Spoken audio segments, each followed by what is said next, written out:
Hola chicos, 你好，大家好。Hello everyone. Bienvenidos a mi clase de chino mandarín. Welcome to my class of Chinese. 欢迎你来到我的课堂。Soy Ben Fang. My name is Ben Fang. 我叫奔放。Y soy de China. Llevo 10 años enseñando clase de chino mandarín. I'm a Chinese teacher. I have been teaching Chinese for over 10 years.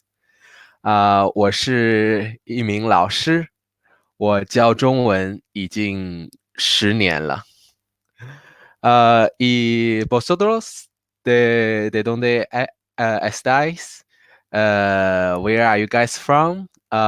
Tell me something about you, and I will be here to share you a lesson. Today we are going to learn the taxi talk. But if there are some people already here with knowledge about this Chino Mandarin, about the Chinese, we can also start from the beginning. I see Ivan and Laura is here. Hola chicos. Hoy vamos a tener una clase con tema de taxi. Pero si no tienes conocimiento con esta lengua, por favor me avisáis. Así que podemos también empezar con clase 1 de cero, desde cero. Hola, Yanita. Hola, IPG. 你们好，你好，你好，你好。Ahora mismo estoy en el norte este de China, muy cerca que de Rusia y Mongolia. Mi ciudad se llama Harbin, es una ciudad muy bonita y tiene mucha influencia de Rusia. Right now, I'm living in the northeast China, a city called Harbin. And Harbin is very famous for the culture because it's so close to the Russia and the Mongolia. So some of the buildings constructions got a lot of influence from Russia. Mick，你好，Mick，你是西班牙人很高兴认识你，mucho gusto Yanita 啊Ukraine mucho gusto Laura great a make the ice sculptures yes yes yes that's here is super cold in winter it can be as cold as 30 or 40 degrees minus. So yes, we have this theme park where everything in the park is made by ice and snow, and it's really amazing. Every year it's completely different theme, and it's very good to visit. It's called Harbin, Harbin. If you put Harbin in Google, you will see amazing pictures. Así que mi ciudad es Harbin, es muy, muy famosa por un parque. Y este parque solo existe en invierno, donde hay todas cosas son de hielo y nieve. Y cada año tiene cosas con tema diferente y puedes mirar la luz dentro de hielo grandes. Hola David. David, sí. 我很好，你好吗？¿cómo estás? 非常好。Paolo, hi, I'm Italian. I know only some Chinese words and really basic phrases. Great, great. So, chicos, tenemos dos temas para hoy.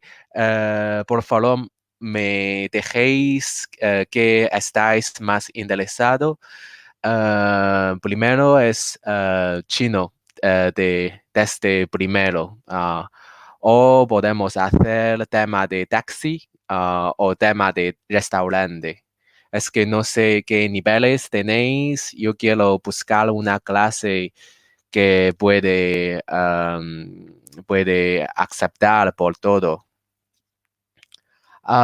你好，Lucy 捷克人，捷克人很好，我有很多捷克的学生，很高兴认识你，Lucy。So today, I don't know which guys, what you, if you guys already have some level, you already know Chinese, or if not, I have some topics that I prepared for you guys. We have a taxi talk, restaurant talk, or like Chinese from for total beginners. So if you have if everyone reach agreement, I can start with that topic. I hope that I found a class that suits for everyone. 今天我看到有很多人在我的教室里，我不知道大家的水平怎么样，所以如果你们想学习一个话题，我可以教给你们。Hello，你好。您好，您好。You use the 您 which is the platform for saying you. Como usted in chino mandarin. Gracias, gracias. Bienvenidos. Welcome. It's for free Italy. Nice to meet you. 你学了1年半汉语了很厉害，很厉害。哇，今天有很多很多人在我的课堂Hoy hay mucha gente aquí. Qué bien. 大家好，大家好。好。Hello, hello. 你好。好。Chicos, así que vamos a empezar con el plan original. Es que he visto mucha gente ya tenéis un nivel. Y Morgane, restaurant would be fine. Sí, sí. Creo que sí. No sé si todos prefieres que yo enseño restaurante para tema de hoy. I don't know if you guys all agree that I teach the restaurant talk for today, because I see some people are learning Chinese for a year and a half. Some people haven't learned any Chinese yet. So if we can agree on a topic, that will be perfect. Perfect. Mick also agree. Milena agree. Perfect. Vale. Genial, chicos. Así que vamos a empezar con el restaurante. Es que después de la clase puedes ir a un restaurante directamente y puedes pedir algo justo después de la clase. So we are going to learn restaurant talk. Guys, after class, you can try to go to a Chinese restaurant, or if you have a plan to go to China, when you enter a restaurant, you can immediately order to order like a Chinese people. 所以大家好，我们今天会学习去饭店吃饭的话题，然后可能你们已经学过了，但是我会教你们一些很地道的用法，教你们怎么来在饭店吃饭好，ahora voy a compartir mi pantalla, solo un momento. Vale. Así que chicos, cuando estamos en un restaurante, hay cosas que podemos aprender, que puedes utilizar. Por ejemplo, en principio, si quieres algo y quieres la atención de los camareros, siempre puedes usar esta palabra de clave. ¿Cuál es? 服务员，服务员，服务员。When you are in a Chinese restaurant, the first thing you want to know is to get the attention from the waiter, waitress. So when you need something, always you can say this keyword, which is 服务员，服务员。Y al principio es 服务，服务 con el tono arriba y abajo, 服务 y por al final otra vez arriba, 元，元。So, así que juntos, 服务员，服务员，非常好，非常好啊。So for 服务, the FUWU, that's the W and U sounds the same. So the tone will be up and down and then to raise again. 服务员，服务员。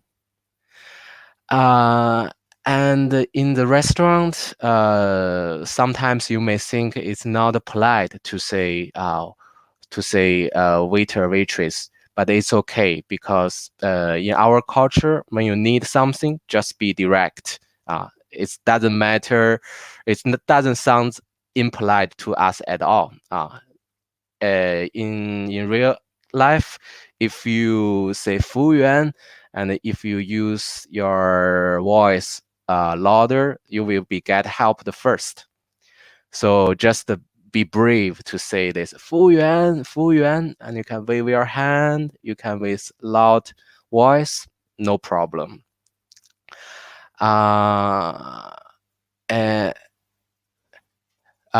Play Nosh said it's the same U sound. Intonation is different.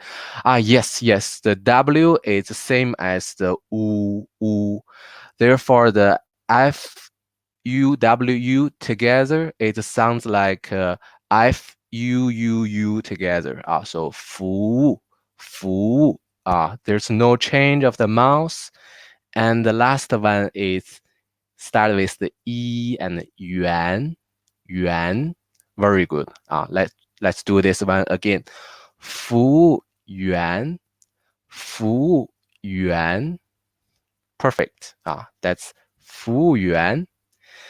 And 服务 means service. And 员 is short for 人员。人员 means the personnel, the staff. So the staff to give you service, in Chinese, it's waiter, waitress.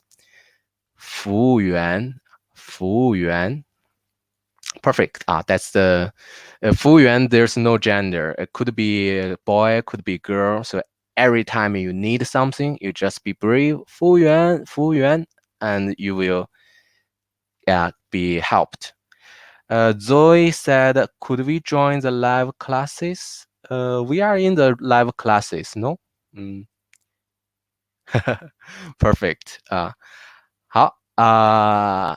And 下一个next one 下一个 let's see if you are ready to order something. First thing first, you need a menu, right? A menu in Chinese, it's here it's 菜单非常好菜 the CAI, the C has very, very wide of your mouth, like the TS, but with a lot of air pump out. This one will be 菜. Perfect. I need to hear in the beginning, your teeth is try to block the air, and then let the air to pump out. So I need to hear the sound that you try to use your teeth block the air. 菜非常好One more time. 菜 Very good. 菜 means the dishes. So in Chinese, we order the 菜 as the plates. So Chinese dishes, China is 中国. So Chinese food will be 中国菜. China plus the plates of the food. That's Chinese food. 中国菜. And then 单 is short for the list. The list. The list in Chinese is 单子. 非常好啊。单 with the tone mark flat, which means your voice has to be high volume and it's flat. 单子 perfect. 单子 So menu in Chinese it's 菜单 perfect. 非常好啊。菜单 Zoe said it's a live chat, not a video conference. Zoe, I think you have to go to the YouTube page so that you can. Yeah, it's a live chat. If you have a question, feel free to type here, and I won't be able to see your video, but I can see your comments all the time. So I will be. If you have any question, feel free to tap in the chat. Play by Nosh said it's like a 包子. Yes, very good. 包子 is a steam bun with the dough outside with the meat inside. Very good. A lot of Chinese objects have this 字 in it. So 单子 is a list, and 包子 is a type of Chinese food. Very delicious. So the dish list in Chinese is menu. 菜单 perfect. So if you need to ask for the menu, you can say 服务员菜单 the dish list menu 菜单 非常好 And after you see the 菜单 for a while, and right now if you are ready to order, when you are ready to order, first thing first, 服务员 and then you will say 点菜 what's the meaning of 菜 again? 非常好，菜 is a plate of food, right? Plate of food. And the 点 is a verb for to point. So to point at the dish, to point the dishes on the 单子 on the list, that's the action for I'm ready to order. To point the dishes, to order the dishes. So together, ready to order is 点菜非常好，点菜。Morgane said, would you just say 菜单 or ask with a full sentence? That's a very good question. In China, you can give the full sentence as I want. I is 我 and want is 要，我要菜单。But also, most of the people just give a strict order, and maybe in other language it sounds a little bit too direct. But in Chinese culture, it's totally fine. We don't have in China, the waiter waitress are not earning tips, and they have to take care of a lot of tables. So the more clear the instruction is, the better. It won't be a waiter waitress next to you all the time, and they are very busy walking around. So every time you need to be direct and be strong, like 哎，服务员，菜单，or 服务员，点菜。And when they see you, they will help you immediately. So you can say the whole sentence, or you can just say the parts most important. very good. Milena said, no he entendido lo último. Lo último es para pedir, pedir. Cuando estás listo para pedir algo, siempre con tu mano, 服务员, y luego, si estás listo, vas a decir 点菜, 点菜, para dar orden a la camarero para saber que estás listo para pedir. 好, let's continue. I see Zoe have a question face. So if you have something to tell me, feel free to let me know. 好, and if you are ready to pay, and this is how you say in Chinese, 买单, 买单. 买 in Chinese means to buy. You are going to buy something. 买, 买. 单 we have seen earlier. 单 is short for the list. 单子, 单子. So to buy the list, to buy the bill, in Chinese it's 买单, 买单. 非常好, 非常好.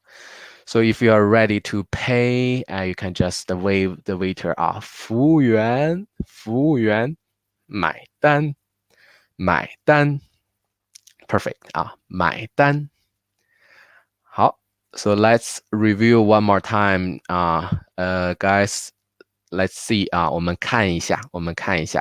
So waiter, waitress in Chinese is 服务员, 服务员.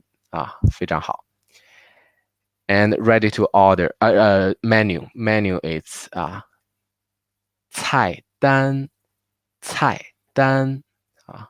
Together, 服务员菜单, 服务员菜单. And ready to order, 点菜, 点菜. Point the dishes to order the dishes, 点菜. And the last one, to buy, ready to pay, check please, 买单, 买单. I see Play by Nosh said, how do you say I want to pay by card? That's a very good question. So pay by card here, which is 刷卡, 刷卡. The sound of card, 卡, 卡. Here's my card. It's the Chinese bank card is very cute. This is my bank card, and the card, you see the sound is 卡, right? 卡 is a similar sound to the English word card. So 卡, it means the card, bank card. And the 刷 means to swipe, swipe. So to swipe your card is 刷卡, 刷卡. So if you want to pay by card, you just say 服务员, 服务员, 刷卡, 刷卡. It's very easy. Yeah, exactly. 刷卡 means to pay by card, to pay by card. 非常好. Very good. 你好 said 刷卡. Yeah, that's pay by card. But if you want to pay by cash, cash is 现金, 现金. The X is very wide mouth. Like when you do cheese, the cheese mouth is how wide your mouth should be. So this one is 现, 现. Very good. 现. The tone mark tells you to go down, to be angry. 现. And then 金, also the cheese mouth. 金, 金, tone 1. So cash in Chinese is 现金, 现金, smile face and with the E sound in it. 现金, 现金. Perfect, perfect. You're right, Hugo. Yeah, it's 金, 金. So the X and the J make your mouth very, very wide. Looks like you are making a smile. So it's 现金现金。现 is short for 现在 for right now, and the 金 is gold 金子。So the gold at this moment, the gold for right now, which is the cash 现金。Hola Lorenzo from Italy. Nice to meet you. 很高兴认识你We are talking about cash cash 现金and the card again 刷卡 Very good So one more time, if you are ready to pay, you can always say 服务员买单I'm ready to pay 买单。And then you can tell 服务员 that you want to pay by 现金 the cash 现金 or you would like to swipe the card 刷卡 Perfect I see Paolo already said very good you predict very well so in Chinese for how much money cuánto cuesta it's 多少钱多 in Chinese means a lot a lot you can always 哇多很多that means a lot and 少 means few less and the noun for money is 钱 So for 钱 again the smile face and it's the second tone the happy tone so the money makes most people very happy so this one is happy tone 钱 more or less money in Chinese means how much money so 多少钱more or less money how much money 多少钱 So we can wave as the 服务员we say 服务员多少钱 how much money is that 多少钱 Perfect Pablo it's for free in Italy it's asking teacher can I say 银行卡could I say 银行卡对你可以说银行卡银行卡很正式 it's muy formal 刷卡 is more spoken it's for speaking so 刷卡 is more everyday life 银行卡 is more formal more formal 非常好 Pablo is saying how much have I to pay it's very good how much should I pay you can just say 多少钱 that's the short way the most immediate way for you to ask how much should I pay which is 多少钱 Perfect Carlos, I don't know anything about Chinese. Thank you, Carlos. Doesn't matter if you know Chinese or not, but those are 2 pinyin or 3 pinyin. So you just memorize those phrases. You go to a restaurant, you say 你好服务员 and they will already know that you speak in Chinese. And this is just a lesson for people students like you no background of Chinese you can just memorize those short phrases and you can order the food very good Play by Nosh said I love this as soon as restaurant open I'm going to try broken Chinese perfect if you try a girl you can say 美女美means beautiful girl pretty girl 美 is beautiful and 女 is girl so 美女 is pretty girl you can nowadays 服务员 for the waiter waitress when they hear the the 美女 they are more happy than hear 服务员so you can say 美女菜单 menu 美女点菜，美女多少钱？How much? Very good. Perfect. Wait, menu means pretty girl. No, no, no, no, no. Yeah. The sound of the English, the menu is a little bit similar to the sound of a pretty girl. Very good. But it's 美女. So all the girls like to hear that. Also a very practical word for you to talk to any Chinese women. They will love to hear 美女非常好。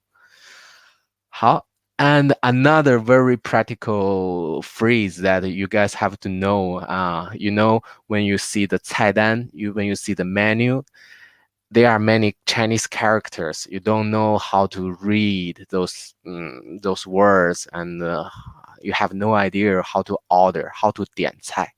But don't worry, as long as you know the next word, you'll be able to order everything.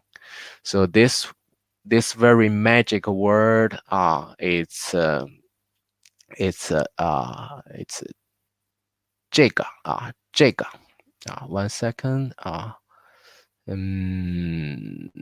is it? Here.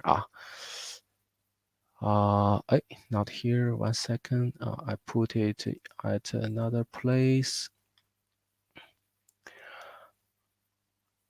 Okay. Here. So, guys, like in Chinese, if you see a menu and there's a lot of photos on the menu, because many, even in China, even the same dish, different chef cook the same dish in different ways. So by looking at the photo, for me, I know, okay, this is the style how this chef cooking this dish. So with a photo, it's very easy for us to know how the dish tastes like, or more or less have a more clear way to know the dish. So if you don't know the name of the dish, no worry. You just point it at that one and you say 这个. Or you can say 这个. 这个 is more informal and more popular in China. So when you point at the photo, you say 这个.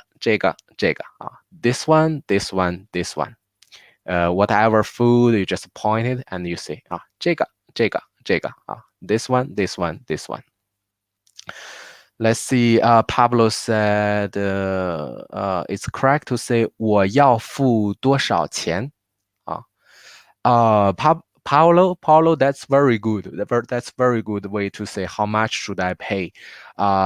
It's also very good. It's a quite high level to use that sentence. It's perfect. That one, if you say that way, they know that you speak perfect, awesome Chinese. Very good. You can say 我要付多少钱? How much should I pay? So 我要, I want. 付, to pay. 多少钱? Very good. Mick said, it's not a menu, but a 美女. Pretty girl is 美女, with the yu in the end. So 美女, 女. Perfect. They sound a little bit tricky, but 美女 非常好 Very good. And yes. I think people are more interested in the menu part than the food, right? So if you call the waitress, you can say 美女 这个 I want this. So guys, in Chinese, if you say I want, we always start with the people in the sentence. So 我 is I, 我 and 要 is to want. If you ever need something, you say 我要. So if you want a pretty girl, you say 我要美女. it's kidding, kidding. We order the food. 我要这个. I want this. Pointing at the dishes, and you say 我要这个. And then when you finish, you can just tell them 谢谢. 谢谢. The smile face again, the mouth should be very wide and with the 西 and then 谢谢 means thank you, that's it. Thank you, that's it. 谢谢. So together it will be 服务员美女我要这个谢谢 perfect. 我要这个谢谢 perfect. Very good.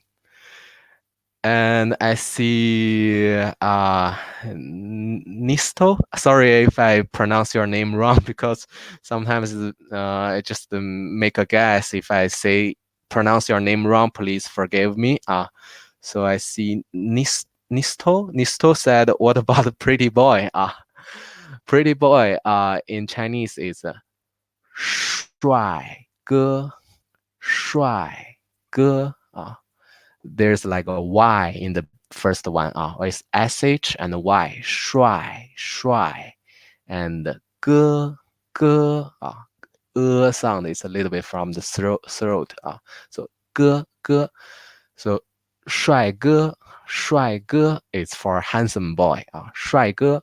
So you can say 帅哥我要这个谢谢。帅哥我要这个谢谢。Very good. Very good. I see some guys you are already typing the 帅哥. Manuel is typing the character of 帅哥. Perfect. If you can help everyone to tap the pin, that will even be better. Manuel, really appreciate. Oh God, it's much more difficult to pronounce. Yes. 美女 it's sounds more menu, right? 美女帅哥 has the Y. So 帅哥very good. 好 so but sometimes you may see someone next to your table. On his table, her table has a dish that very interesting that you think, that's quite delicious. I want one of that. So when you want to say, I want that one, something a little bit far from you, you will point that one and say 那个. Very good. 那个 is the formal way. Also, it can be 那个. 那个 is the informal way. We say a lot. So you can either say 我要那个 that one or 我要那个 very good. So you can say 服务员 or beautiful girl 美女帅哥 handsome boy 帅哥我要那个 and then you can say I want this one 我要这个 Perfect. Eric, thank you so much for typing the pin. Perfect. So on dictionary is 那个. But in Chinese, you may hear a lot of people say 那个. It's because 那个 is also the blank word in Chinese. So if some people are thinking, what is this teacher's name again? 那个奔放.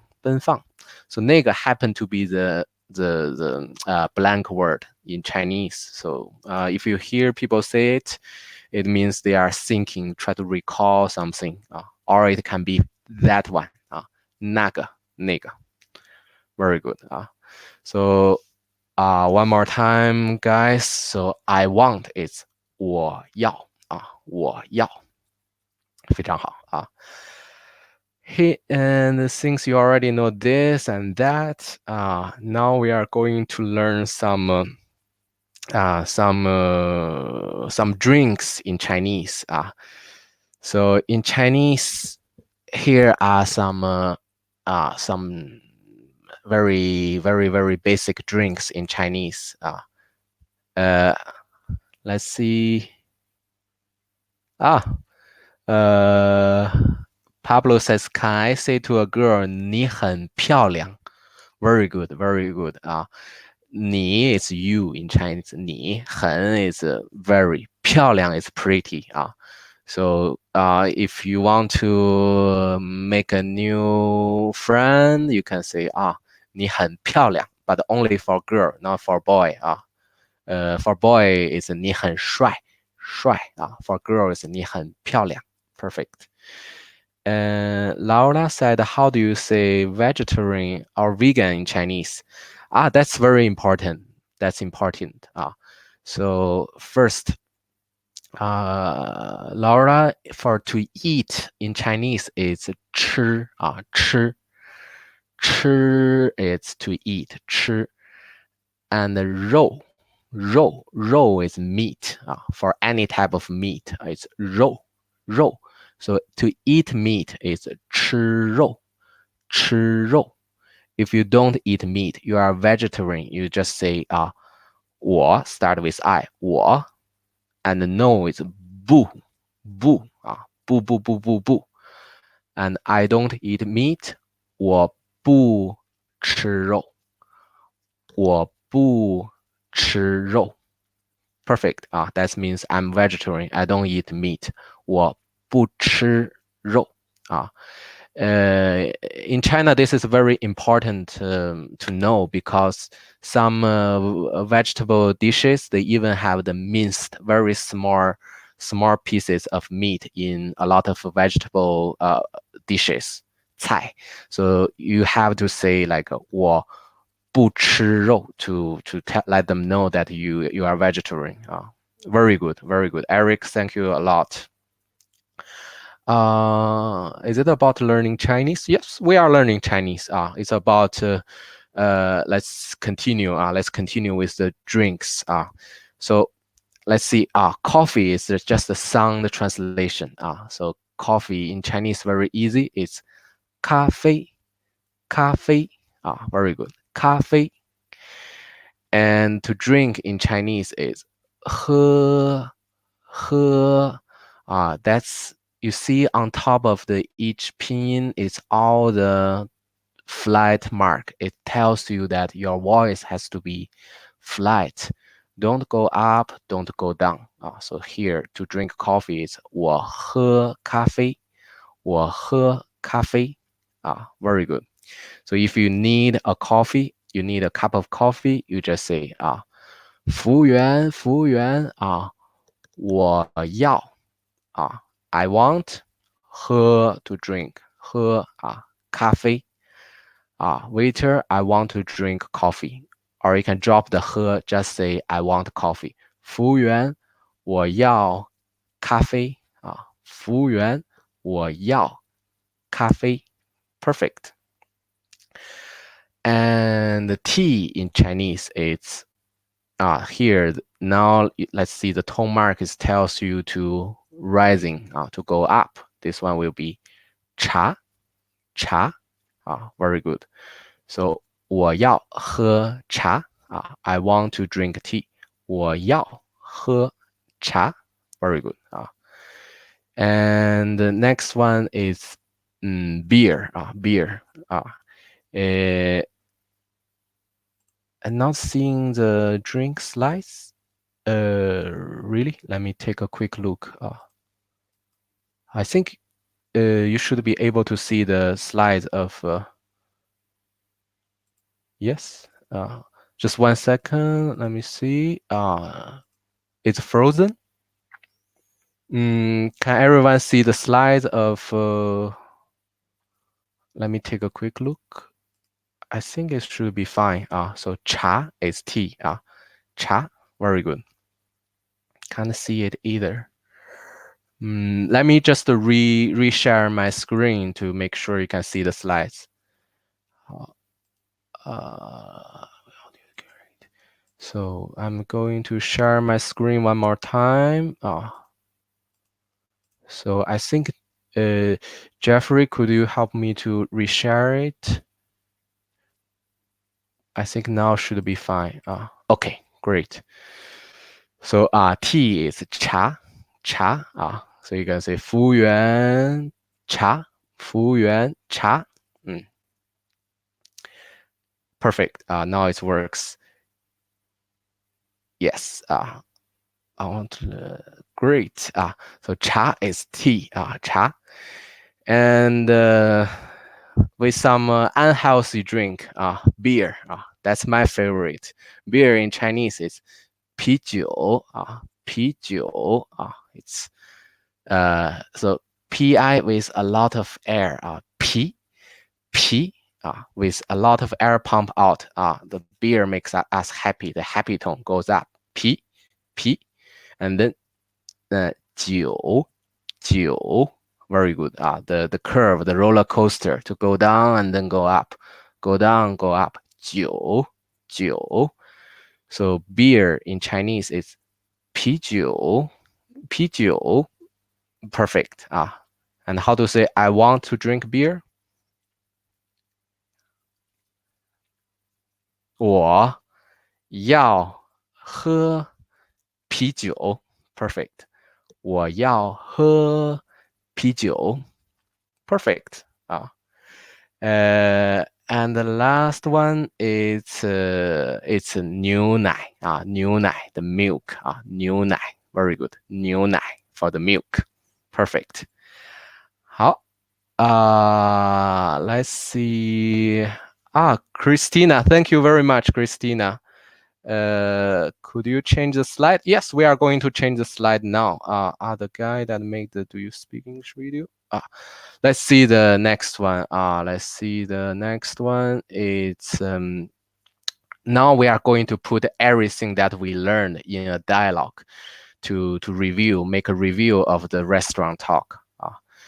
So guys, if you are in a restaurant, the waiter waitress 服务员 will first thing first they will ask you 您好 hello 您好几位 几位 means how many people in your group 几 is how many, 位 is the guest. So how many guests 几位 And if you have you and your friend are two people, you can say 两位 两位 两 is two. When we are counting two of this, two of that, we use the 两 for two. And the 位 is just the two guests. It's two of us. 两位 And then the waiter waitress will say, you two, my honorable guest, 两位 please come in, please take a seat. So please in Chinese is 请进 please enter 请进 and 请坐 please sit 请坐请进请坐 And now is the part that we have learned earlier. So here 服务员菜单服务员菜单waiter menu, right? The waiter menu. Very good. And when you are ready to order, we say 服务员点菜 Perfect. 服务员点菜 Very good. And now the waiter waitress said, 两位 you two, my guest, 两位吃 to eat, right? 吃点儿 a little bit. 什么 what?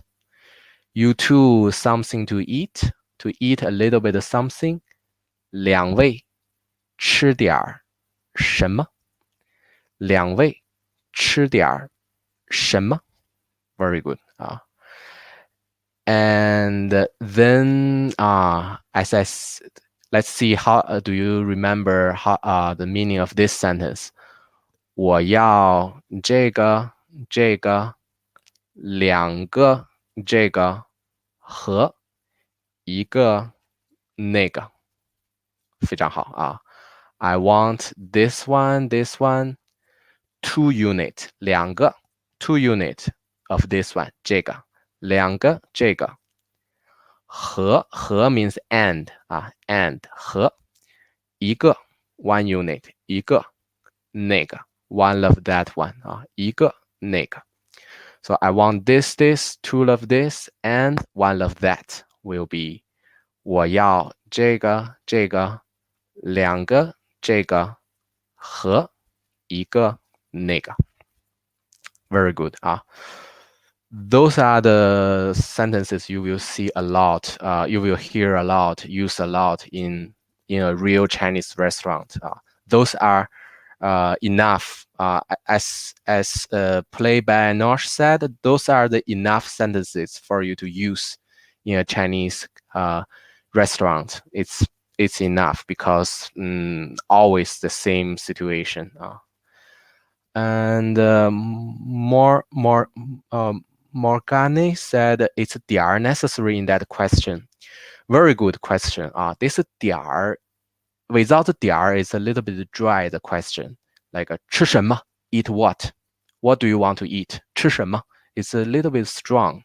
So this 点儿 is try to, after to eat, is to soften your question, to make you sound more polite. So you guys eat a little bit of something to eat. 吃点儿什么？吃点儿什么？什么 is a question for what? So my guest eat something, something to eat. 两位吃点儿什么？ Very good. Play by Nosh said, how do you say small or large portion when ordering a dish? Normally the dish is the same size. So you if you see there's a plate, you can say you can put the plate in your hand, you say 这个 or you take a small plate, you say 这个 so they know that you want that size. But normally it's the same size in China. Very good. 好, let's continue. Next one is what's the meaning of this one? 两位喝点儿什么？两位喝点儿什么？喝 is to drink, right? 点儿 a little bit to soften the command, soften the to drink. 什么 again for what? So you two something to drink. 两位喝点儿什么？两位喝点儿什么？Very good. And to answer this one, let's see. B said, 我要一杯咖啡。他要一瓶啤酒，还要两杯水。Here there are something new, something that we seen earlier. 我要 is I want, right? 我要。eBay sounds like the eBay website for buying things, right? But eBay here means one cup, one glass. In Chinese, if you want to say one cup, one glass of a liquid, of a drink, we will say 一杯. So 我要一杯咖啡 is I want a cup of coffee. 我要一杯咖啡. Very good. And let's see, Play by Nosh said in Hungary, there's usually two sizes in Chinese restaurants, small or large. I see. Good. So a quick answer for you. If you want a small portion, you say 小份. And the big portion is 大份. 小份 and 大份. Very good. Pablo said, and if I have to make a reservation of two people, it's correct to say 您好，我想预定两个人。Perfect. That's okay. And that's not the literal translation, not in that way, but that's totally fine. That's very direct, informal way to say that it's no problem. So 我想预定两个人or 我想预定两个人的位子You need a 位子 which is a seat the table. The seat is a 位子 we put a with in the end of that sentence will be better. Very good. Pablo said 一杯, perfect. 一杯, right? A cup. 一杯啤酒, 1 cup of beer. 一杯啤酒. But here in this dialogue, we see it's not 一杯啤酒. In this dialogue, it's 一瓶啤酒. 瓶 is a measure word for bottle. Bottle. So if you say a bottle of something, we will say 一瓶. Like a bottle of coffee, 一瓶咖啡, and a bottle of beer, 一瓶啤酒. 一瓶啤酒. Very good. Eric, thank you very much. 你是很好的学生，你是帅哥，你是非常好的学生啊，谢谢。Very good. And then, so this person said, I want a cup of coffee. I want one, he, 他 is he or she. So 他要一瓶啤酒. He wants a bottle of beer. 还要要 we know is to want. 还 is before the verb, it should be an adverb. So this 还 means in addition. Other than the coffee, other than the beer, we still want, we also want, 还要两杯 two glasses, 还要两杯水 还要两杯水 we still want 2 cups of water, 还要两杯水 Perfect. So how do we say I still want 2 bottles of water? 2 bottles of water, we simply change the 杯 to the measure word 瓶, right? 瓶. So I also want 2 bottles of water. 还要两瓶水. 还要两瓶水. Still want. 还要两瓶水. Very good. And next one is 还要别的吗？还要别的吗？ We just see 还要 is a still want, right? Still want. Ma is like a question for yes or no, yes or no.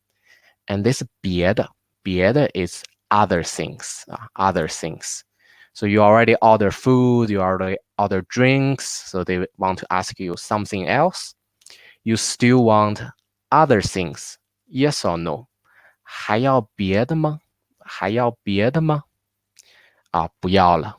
不要了，不 no no no 不要 to want, so no more, thank you, 不要了，谢谢不要了，谢谢。Thank you, so perfect explained. Thank you very much. Paulo said 一杯加冰的可口可乐。Paulo, you are professional. Are you Chinese? Very good. So 一杯 again, 一杯 right? 可口可乐 Coca-Cola. 加冰 is to add some ice. Very good. That's very good. Okay, great. Guys, and the last sentence is 服务员买单, right? 买单 to buy the check, to buy the things, right? A check, please. 买单 and 多少钱, right? We see 多少钱 is how much the money. 多少钱多少钱 So when you're ready to pay, 买单买单服务员买单多少钱 more or less the money. 多少钱 And we also see the cash or card, right? 现金 the cash 现金 and 刷卡 right? Swipe the card 刷卡 Great, guys. That's for today, and I hope you guys really enjoy the class. I hope you at least learn something that you can use in the restaurants. Don't forget the menu, the 帅哥 part, and also those are something you can just go to a restaurant and use it immediately after class. Thank you, guys. Play by Nosh. Thank you. Thank you, Milena. Ni hao, Del, Mai, Morgane, Eric, Paolo. From Ukraine, Hungary, right? 谢谢你们，谢谢你们。My next class will be on next Monday. Next week I have a Monday, Tuesday, Wednesday, and a Friday. So if you guys are interested in any topic or anything you want to learn, feel free to join me for the class. We will just learn something practical, useful, which you can use after class immediately with your Chinese friend. Okay, thank you guys, and really happy to see you guys today, and hopefully to see you guys soon next week. Have a wonderful weekend. 谢谢，再见，Ciao chicos，再见，好。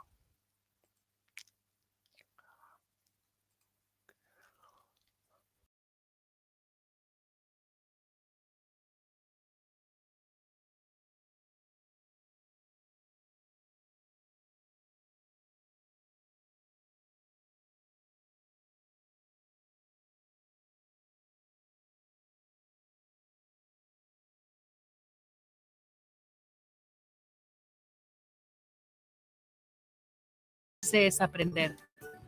Los usuarios con tiempo libre se mostrarán disponibles para recibir y harán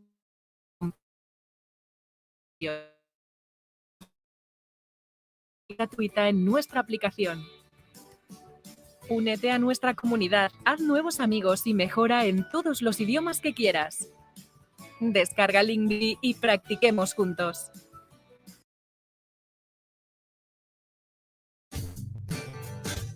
Este es Peter. Está aprendiendo. Ha intentado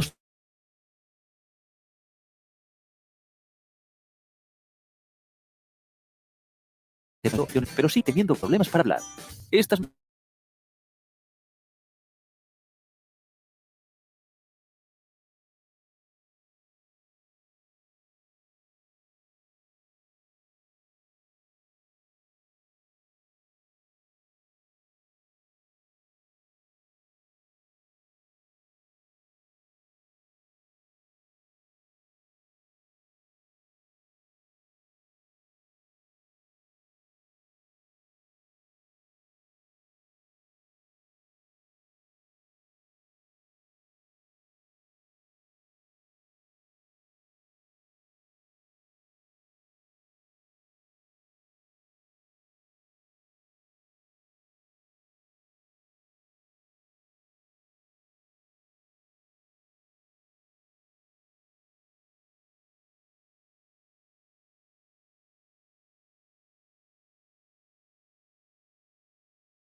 no tiene oportunidades para ponerlo en práctica.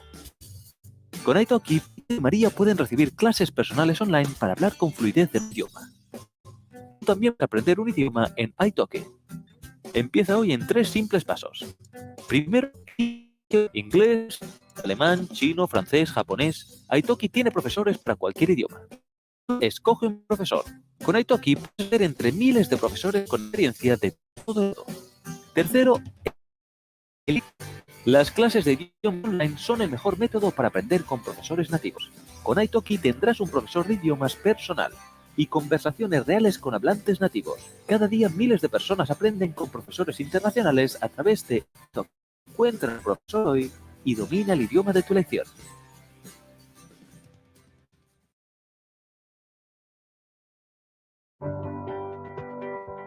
Hi everyone, it's Vicente and I teach Spanish on italki.com.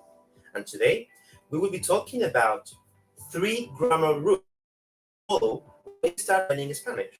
The first one is that, as you have already heard, Spanish verbs are always conjugated. That means that they have much with the sentence. For example, there are different pronouns in Spanish.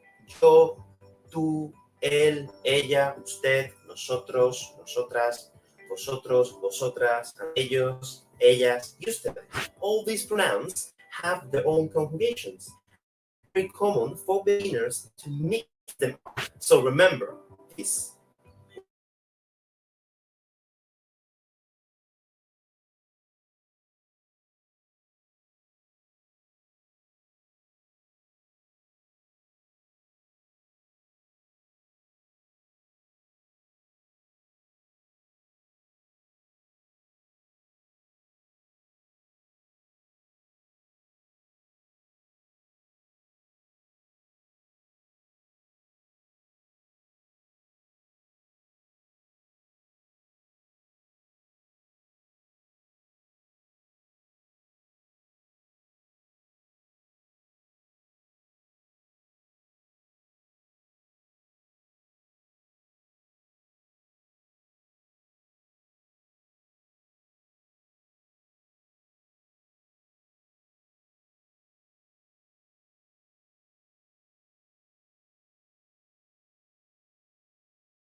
in your workplace. A student asked me a really good question the other day. He asked me whether, because I'm a native English speaker, do I know every single idiom? And the answer is no. Idioms are phrases or expressions that come from a particular place or a particular age group. So idioms are different in the UK to idioms in the United States. I have chosen 5 business idioms to talk to you about today, and you may hear them in an office in the UK or in the States. So hopefully they will be super useful for you. Idiom number 1 is the big picture. Imagine you go into a meeting and your boss says to you, you've lost sight of the big picture. What does that mean? That means that you are thinking too much about the small details of the project, and you are so interested in those little details that you don't remember what it is you're trying to achieve. So always keep sight of the big picture. The second idiom is to go the extra mile. Now imagine you're in an interview and the interviewer says to you that they are looking for someone who always goes the extra mile. What does that mean? Does it mean they want you to run around the office every day? No, it means they want you to do more than just what is in the job description. They want you to go that little bit further and to take on extra responsibilities. That is going the extra mile. The third idiom is a win-win situation. A win-win situation means everybody gains something. A really good example of this is these videos that I'm making for italki. Italki gains some content for their website, some lessons for their learners, and I have a platform. Welcome. こんにちは、あつこです。Hello, I'm Atsuko. I'm a Japanese teacher living in Bangkok, Thailand. Thank you for coming to my class. Hola, soy Atsuko. Soy profesora de japonés, lengua japonesa. Soy vivo en Bangkok, Tailandia. Bienvenido a mi clase de japonés. Today, I introduce some basic phrases, numbers, question words, and vocabulary of what we use in our daily life. This class is for those who don't have any experience of studying Japanese, so you can understand everything, no te preocupes. Vale, vamos a empezar. Let's begin from the vocabulary. CD. In Japanese, we don't have the sound C, so we pronounce like CD. Camera is camera. We use R, but it's different from R in English. We don't have ra, ri, ru in Japanese, so it's pronounced like L in English. So this is camera. Okay, next. Car. 車 watch clock 時計 bag カバン This part is from English. Card. This part means long vowel, not card, but card.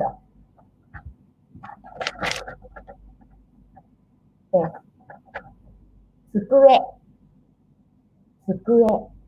And chair is isu. Newspaper. Shinbun. Business card. Meishi. Japanese people love to exchange meishi. Next. Dictionary. 辞書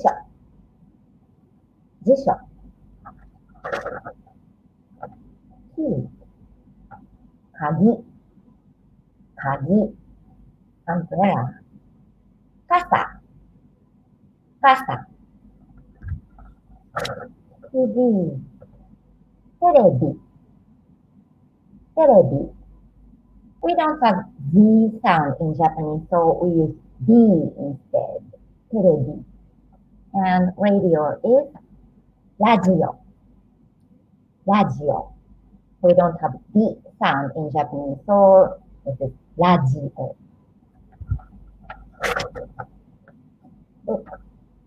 本。本. In Japanese, we pronounce H. It's different from Spanish. 本. 本. Magazine. 雑誌. 雑誌. Notebook. ノート. ノート. There are two words for this. Computer and パソコン. Today we practice パソコン. パソコン is abbreviation of personal computer. Personal computer. パソコンです。I love this. チョコレート。チョコレート。靴。靴。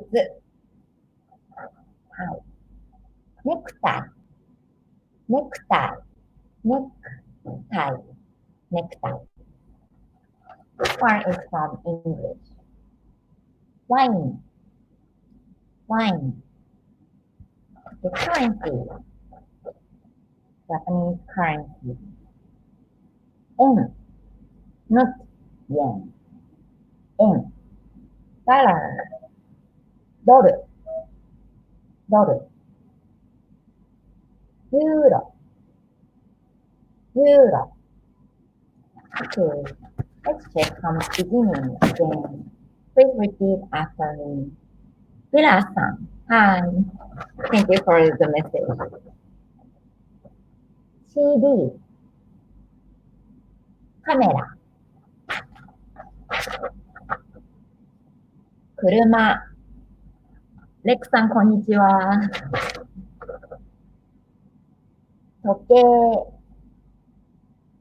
カバン。カード。机。椅子。新聞。名詞。辞書。鍵。傘。テレビ。ラジオ。本。雑誌。ノート。パソコン。チョコレート。靴。ネクタイ。ワイン。円。ドル。ユーロ。Okay. Next. The name of various countries in Japanese. Japan. Where are you based? Based? I'm Japanese, but I live in Thailand. I teach at Japanese school in Thailand now. But of course, school is closed now because of quarantine. はい、Japan. 日本。Spain. In Japanese, we don't have double consonants, so we spell like S-U-P, not S-P.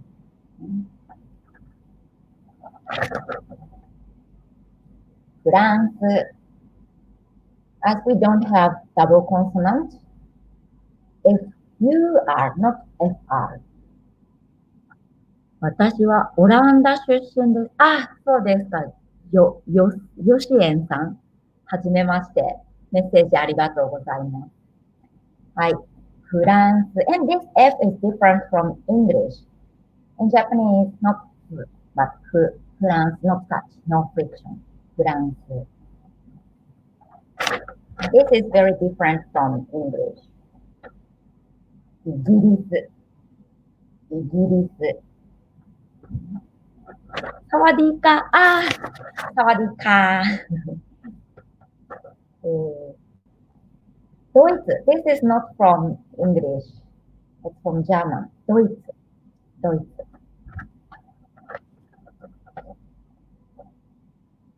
イタリア。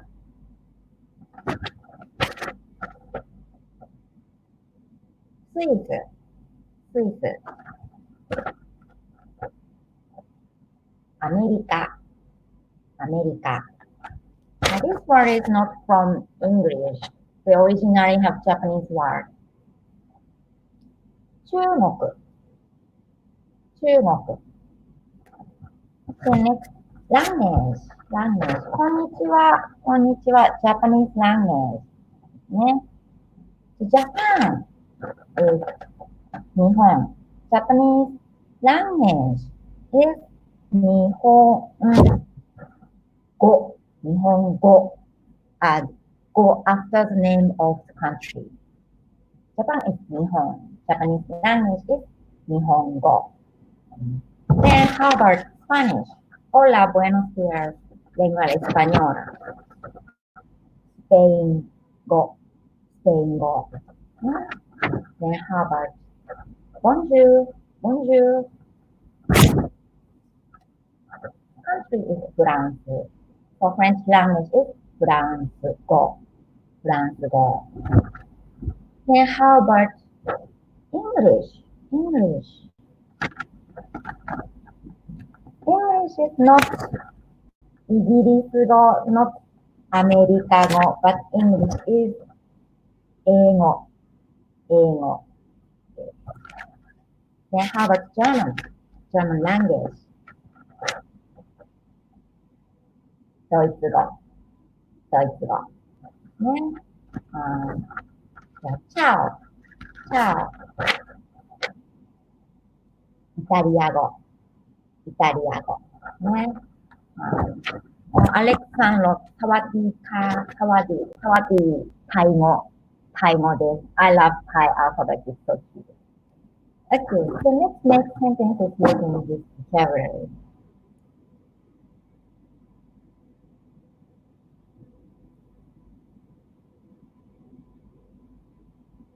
Look at the worksheet.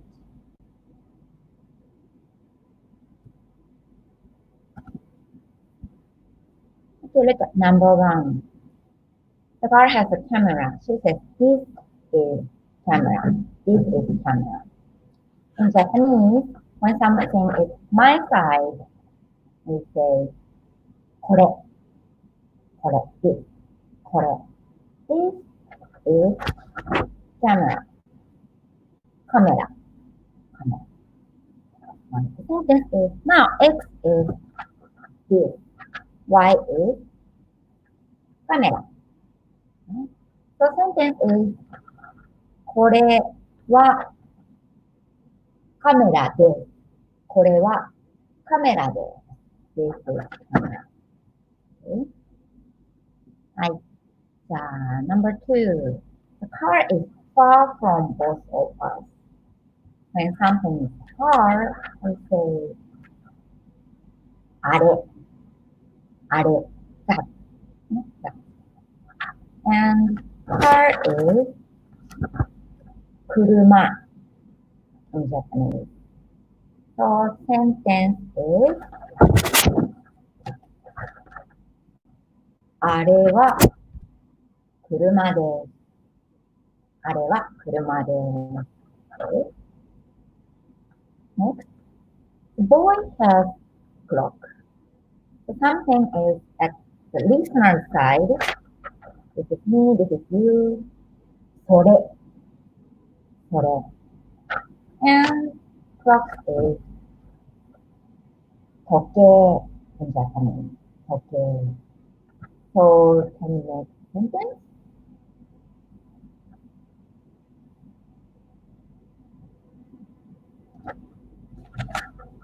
それは時計です。それは時計です。はい、じゃあ、look at number 4. Card is outside. So we use これ。これ。これはカードです。これはカードです。Okay, then let's make a sentence about number 5. This is far from both of us. So which one should we use? これ、それ、あれ、あれですね。This is 机 in Japanese. So sentence is あれは机です。あれは机です。Oh, I got a question from Alex さん。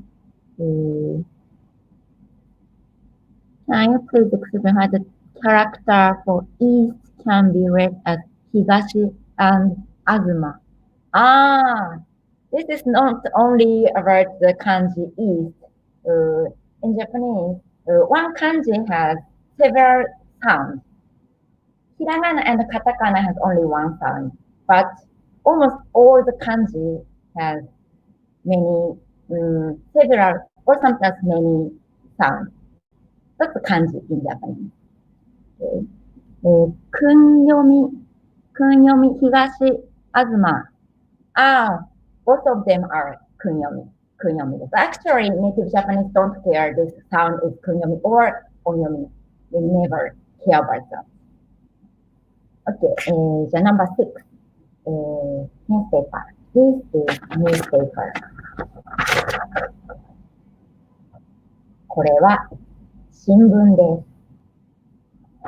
Number 7. Business card. Okay. 名詞。So the sentence is それは名詞です。Number 8. That is a chair. あれは椅子です。Number 9. This kind is 辞書。これは辞書です。Number 10. それは鍵です。11. That is TV. あれはテレビです。Last one. それはカバンです。Okay, then look at number 1 again. これはカメラです。Then this is not a radio. This is not a radio. Radio はラジオ。ラジオです。Negative sentence is これはラジオじゃありません。これはラジオじゃありません。じゃありません is negative form of this. It looks very different, but actually じゃありません is the negative form of this. Okay? So please repeat the negative sentence. これはラジオじゃありません。Then look at number 2. That isn't a bus. That isn't a bus. In Japanese, bus is bus. Bus. That isn't a bus. あれはバス。バスじゃありません。Okay. Number 3. That isn't a camera. That isn't a camera. それはカメラじゃありません。Number 4. This isn't a business card. This isn't a business card. これは名刺じゃありません。Okay, next question. Look at number 1 again. Is this a camera? Is this a camera? Question is, これはカメラですか？これはカメラですか？ Add か in the end of the sentence. And the intonation is up. これはカメラですか？ Okay. Then, What is the answer? これはカメラですか？ Yes, it is. Yes. You know how to say yes in Japanese? はい。はい。カメラです。Okay? Then please repeat the question and answer. これはカメラですか？はい。カメラです。Okay. And question number 2, is that a car? Is that a car? あれは車ですか？ Answer is はい、車です。Number 3, それは時計ですか？それは時計ですか？はい、時計です。Okay. Number 4, それはカードですか？それはカードですか？はい。これはカードですか？はい。カードです。Okay, then what if, for number 1, what if I ask これはラジオですか？これはラジオですか？ Then answer is no. No, it isn't. あ、女性員さん。not 車 but 車。車。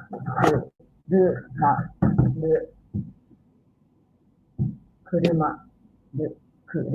not 車。車。よ。はい。はい、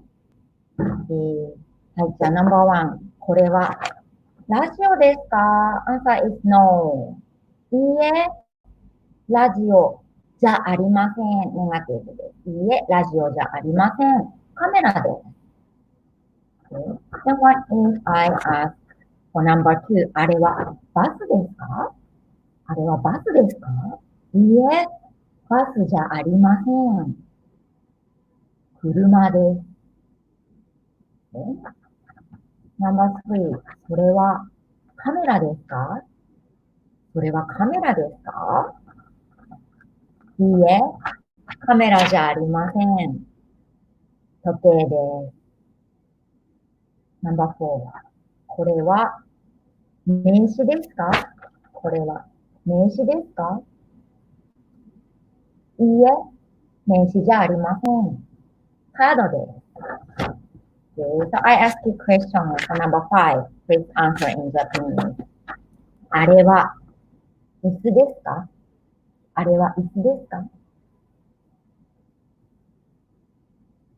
いいえ、椅子じゃありません。机です。Okay. Let's check the answer again. First answer is yes. はい、カメラです。はい、車です。or はい、そうです is also okay. This so is like so in English. はい、そうです。That's right. And when the answer is no, いいえ、ラジオじゃありません。いいえ、バスじゃありません。or いいえ、違います is also okay. 違います means that's wrong, that's incorrect. はい。じゃあ、how about number 6? これは雑誌ですか？これは雑誌ですか？いいえ、雑誌じゃありません。新聞です。or いいえ、違います。新聞です。is also. Then number 7. それは名詞ですか？それは名詞ですか？はい、名詞です。or はい、そうです。Number 8. あれは椅子ですか？あれは椅子ですか？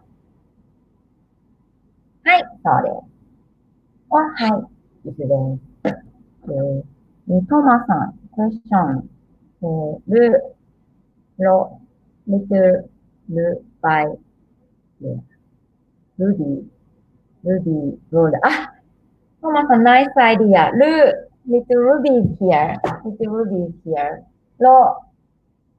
は、Ruby, roll off. Nice idea. ありがとうございます。面白い。はい。I use this for my students. はい。じゃあ No.9。これは辞書ですか？はい。辞書です。No.10。それは傘ですか？いいえ、傘じゃありません。鍵です。11。あれはパソコンですか？あれはパソコンですか？パソコン。いいえ、パソコンじゃありません。テレビです。Last one。それは、カバンですか？それは、カバンですか？はい、カバンです。Okay, look at number one again. じゃあ、これは、カメラですか？ラジオですか？カメラですか？ラジオですか？時計ですか？ I don't know. What's this? What's this? これは何ですか？これは何ですか？ None is question word. これは何ですか？ Answer is カメラです。just カメラです。In the answer, we normally omit the subject, so we don't need to say これは again. これは何ですか？カメラです。Okay. Then number two, what's that? What's that? あれは何ですか？あれは何ですか？ And the answer is 車です。Okay. はい。じゃあ、number three. それは何ですか？ What's the answer? 時計です。number four. これは何ですか？カードです。number five. あれは何ですか？机です。number six. これは何ですか？新聞です。number seven. それは何ですか？名詞です。number eight. あれは何ですか？椅子です。Okay, then next. Look at number one. これは鍵ですね。これは鍵です。鍵。Then, Mr. Sato is the owner of this key. Mr. Sato is Sato-san in Japanese. Sato-san. San can be used for both men and women. So number two is Suzuki-san. Number three is Tanaka-san. ね、はい。じゃあ、number one. This is Mr. Sato's key. 佐藤さんの鍵です。佐藤さんの鍵です。センテンスです。これは佐藤さんの鍵です。主戦さん、does anyone pronounce in this because I hear you say that but still this. です。the vowel you is not pronounced. Yeah, this. But maybe in Western Japan, people pronounce this. In the Eastern Japan, this. But both are correct. And hiragana is same. So you can pronounce whichever you like. This or this. Both are correct. Okay? はい。で、number one. This is Mr. Sato's key. これは佐藤さんの鍵です。で、owner の鍵。owner の noun。ね。じゃあ number two. dictionary は辞書です。鈴木さん dictionary。で、これは鈴木さんの辞書です。鈴木さんの辞書です。number three. CD ですね。オーナー is 田中さん。これは田中さんの CD です。number four. 本。book 本。これは伊藤さんの本です。伊藤さんの本です。number five. カードですね、カード。これは、高橋さんのカードです。Number 6。これは、ミラーさんの本です。Number 7。マガジンは、雑誌。これは、ミラーさんの、これは、山田さんの雑誌です。Number 8. Notebook is ノート in Japanese。これは、小川さんのノートです。Next one is dictionary。これは、中田さんの辞書です。はい。look at number 1 again。じゃあ、これは、佐藤さんの辞書ですか？鈴木さんの辞書ですか？田中さんの辞書ですか？ I don't know. So I want to ask whose key is this? Number 1. 佐藤さんの鍵ですか？鈴木さんの鍵ですか？田中さんの鍵ですか？ I don't know the owner. 誰の鍵ですか？誰の鍵ですか？誰 question word。これは誰の鍵ですか？ Answer is 佐藤さんの鍵です。Then number 2, whose dictionary is this? Whose dictionary is this? これは誰の辞書ですか？これは誰の辞書ですか？鈴木さんの辞書です。Number 3, CD。これは誰の CD ですか？田中さんの CD です。When we answer, we already know what we are talking about, so we can omit the noun in the answer. For example, number 1, これは誰の鍵ですか？ The answer can be just 佐藤さんのです。Number 2, これは誰の辞書ですか？鈴木さんのです。Number 3, これは誰の CD ですか？田中さんのです。Okay? I ask the question. Number 4, これは誰の本ですか？ The answer is 伊藤さんの本です。is okay. And 伊藤さんのです。is also okay. Number 5, これは誰のカードですか？ Answer is 高橋さんのです。or 高橋さんのカードです。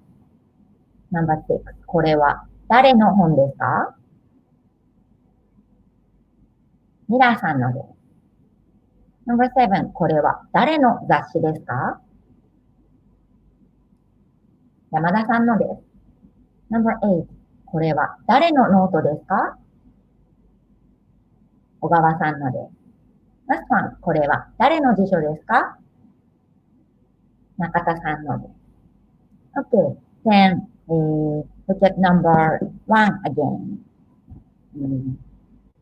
これは鍵ですね。鍵。And you can see the picture of car on the key. Car は車。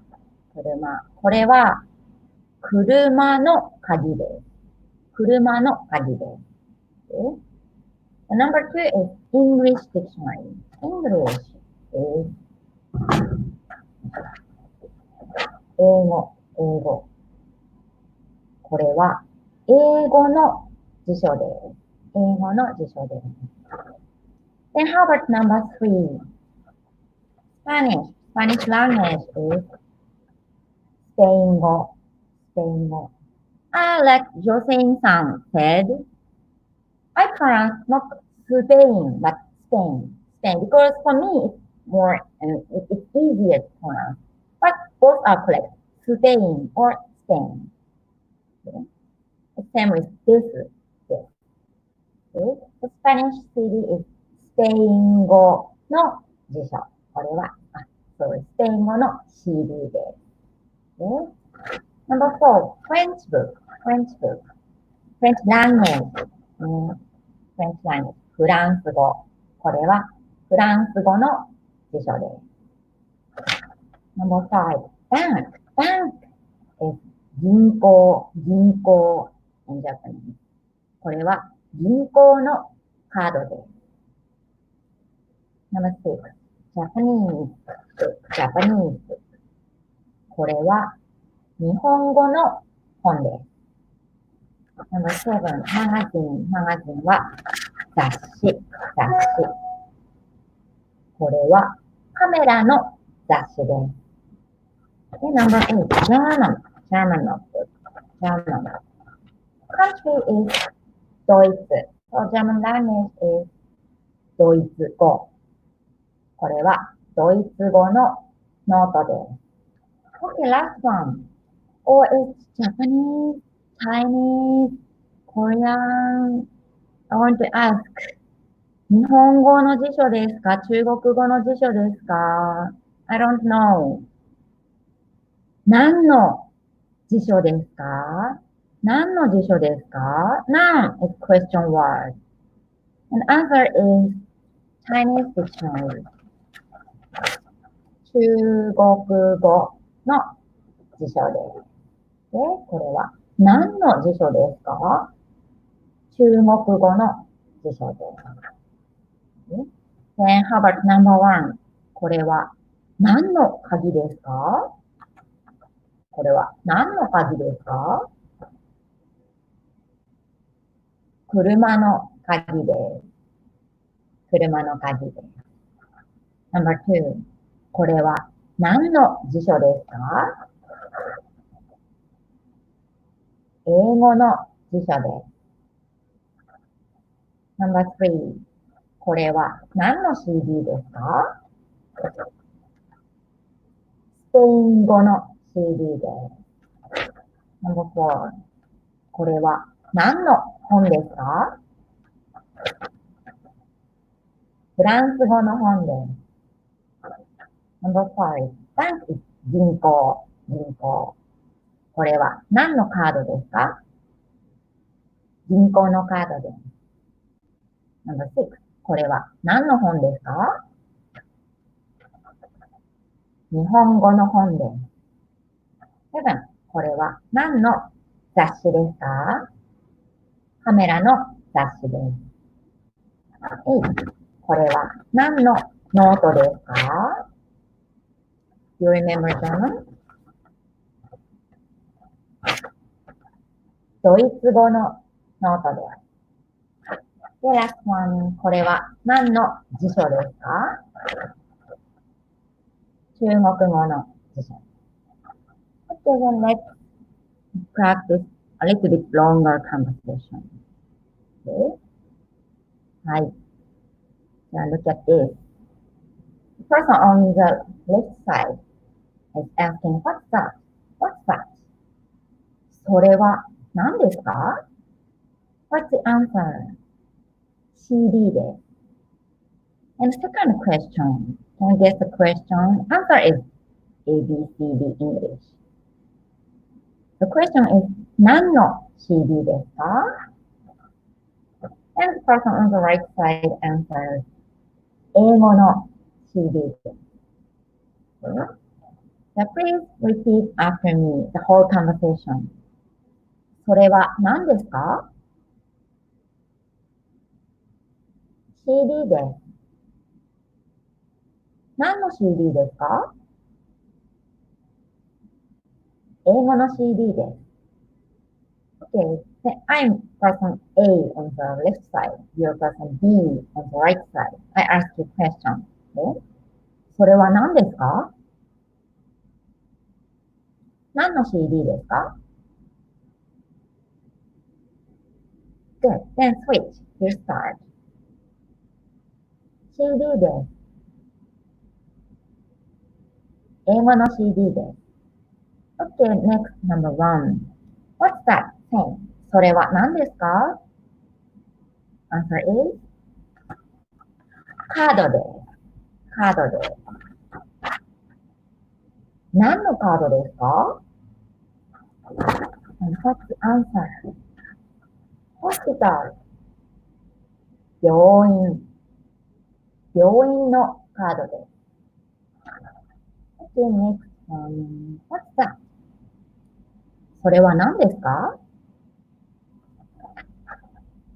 雑誌です。Second question. 何の雑誌ですか？車の雑誌です。Okay, last one. What's that? それは何ですか？本です。何の本ですか？パソコンの本です。Okay. Then next. Look at number one. これは時計です。これは時計です。And セイコー is the brand of watch. これはセイコーの時計です。これはセイコーの時計です。ブランドのナウンです。はい。じゃあ、No.2。これは bag is カバン。カバン。ブランド is プラダ。これはプラダのカバンです。No.3。Computer is パソコン。パソコン。これはソニーのパソコンです。Okay, No.4. China is not brand. It's country of origin, but we can use the same structure. これは中国の傘です。これは中国の傘です。No.5. これはサムスンのテレビです。No.6. これはキャノンのカメラです。No.7. Switzerland is スイス。スイス。スイス。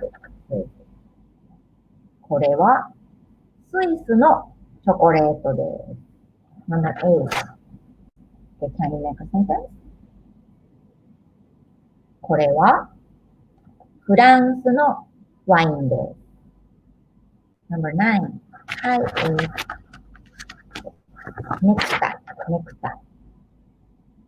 これはバーバリーのネクタイです。No.10. これはイタリアの靴です。11. これはイケアの椅子です。Last one. これはトヨタの車です。これはトヨタの車です。Okay. Then look at No.1 again. これはロレックスの時計ですか？オメガの時計ですか？カシオの時計ですか？ I don't know. これはどこの時計ですか？これはどこの時計ですか？ And answer is セイコーの時計です。セイコーの時計です。Then how about No.2? How should we ask the brand of this bag? これはどこのカバンですか？これはどこのカバンですか？ And answer is プラダのカバンです。No.3. Ask the brand. これはどこのパソコンですか？これはどこのパソコンですか？ソニーのパソコンです。And in this case, when we answer, we can omit the noun. So just ソニーのです。プラダのです。セイコーのです。is okay. The next country of origin. The question word is same. どこの。The question is これはどこの傘ですか？ Answer is 中国の傘です。or 中国のです。Okay. Okay, how about number 5? これはどこのテレビですか? Can you answer? サムスンのです。or サムスンのテレビです。Number 6. これはどこのカメラですか? Answer is キャノンのです。or キャノンのカメラです。7. これはどこのチョコレートですか? Do you remember Switzerland? スイスのです。8. これはどこのワインですか? フランスのです。9. これはどこのネクタイですか? バーバリーのです。10. これはどこの靴ですか? イタリアのです。11. これはどこの椅子ですか? イケアのです。Last one. これはどこの車ですか? トヨタのです。Okay, next let's study numbers in Japanese. Okay. Right. So let's start from 0. 0 is from English. What pronunciation is the different? Zero. R is like L. Zero. Okay, then please repeat after me. 0, 1, 2, 3, 4, 5,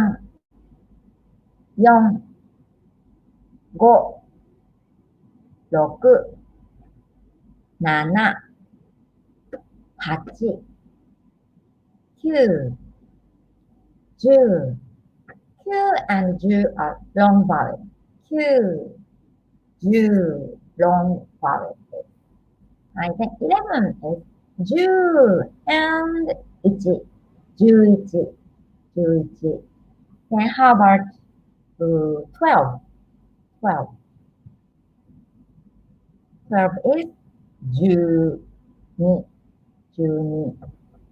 Then how about 13? 13, 14, 15, 16, 17, 18, 19, 20 is 20. How about 30?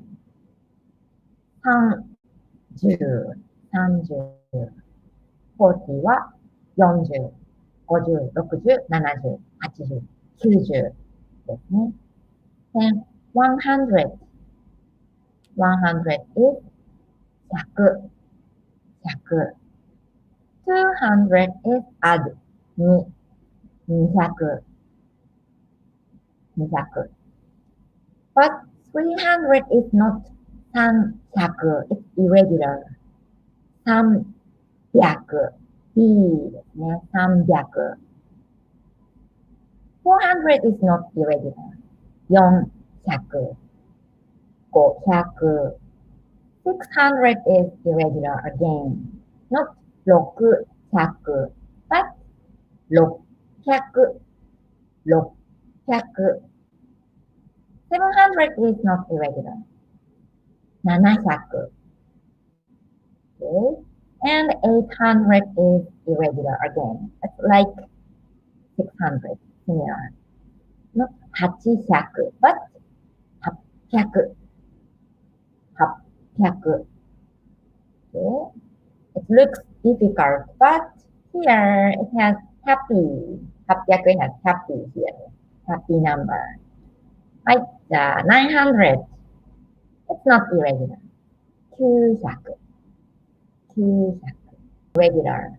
3000. 3000. 4000. 4000. 5000. 5000. 5000. 6000. 7000. And 8000 is irregular.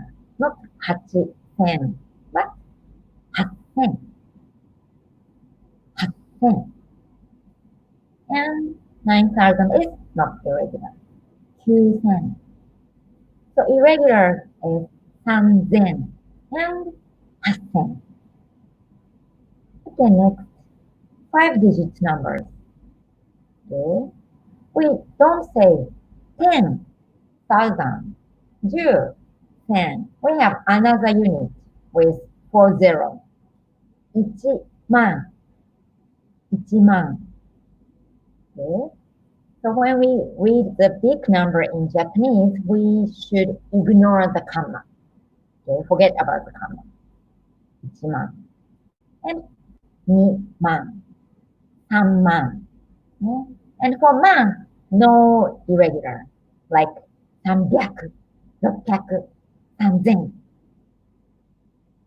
Everything is 万、万、万、1万、2万、3万、4万、5万、6万、7万、8万、9万、and 10万、10万。Okay, we have to read the first pink numbers first, then add 万. The next 100 and 万、100万. Okay, how about next one? Read the pink number first. 234万です。Okay, then let's try the next one. はい。何ですか? Read the pink numbers first. Ignore the comma. 287ですね。987万 and read the rest. 6,543です。Okay. Okay, then let's read the price of these items. Look at number 1. 38,000. 8,000 is regular. 8,000. And 600, this is irregular too. 600. And currency, yen.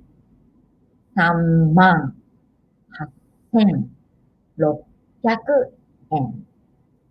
Okay, so the sentence is 時計は38,600円です。Okay, next, カバン。はい。Let's read. 1,300, 300 irregular, 300, 1,300, and currency is euro, 1,300 euro です。Okay, so the sentence is カバンは1,300ユーロです。Okay, number 3. パソコン。はい、6 digit number. Ignore the comma. 10万9,400円です。パソコンは10万9,400円です。で、next. 傘。傘は、it's easy. 傘は4ドルです。傘は4ドルです。Okay. はい、number 5. Can you read the number? テレビは85,700円です。Okay. カメラは76,300円です。Number 7. チョコレートは8ドルです。Number 8. ワインは3,600円です。3,000 is irregular. 600 is irregular. Number 9. ネクタイは29,500円です。10. 靴は140ユーロです。11. 椅子は92ドルです。Last one. Oh, it's a large number. 車は Can you read? Ignore the comma. 670万円です。Okay. Then I want to ask how much is this watch? Okay, look at number 1. How much is this watch? What is the question 1 for price? 時計はいくらですか？時計はいくらですか？いくらですか is question 1. And answer is 38,600円です。Okay. Then please ask the price of カバン。カバン。Can you make the question? カバンはいくらですか？カバンはいくらですか？ Answer is 1,300ユーロです。How much is the computer? コンピューターはパソコン。パソコン。パソコンはいくらですか？パソコンはいくらですか？ The answer is 10万9400円です。Okay. Then please make a question for number 4. Umbrella is casa. Casa in Japanese. Okay. Okay, let's check. 傘はいくらですか？ What's the answer? 4ドルです。Okay, number 5. Question is テレビはいくらですか？ 85,700円です。Number 6. カメラはいくらですか？ 76,300円です。チョコレートはいくらですか？ 8ドルです。ワインはいくらですか？ 3,600円です。ネクタイはいくらですか？ 29,500円です。靴はいくらですか？ 140ユーロです。椅子はいくらですか？ 92ドルです。Next one. 車はいくらですか？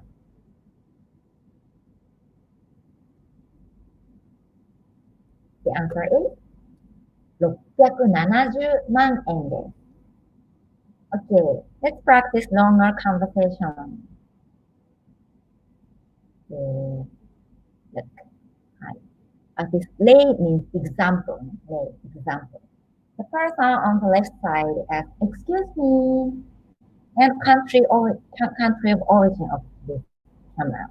Excuse me は日本語で、すみません、すみません。これはどこのカメラですか？ Country of origin. これはどこのカメラですか？ And answer is 日本のです。日本のです。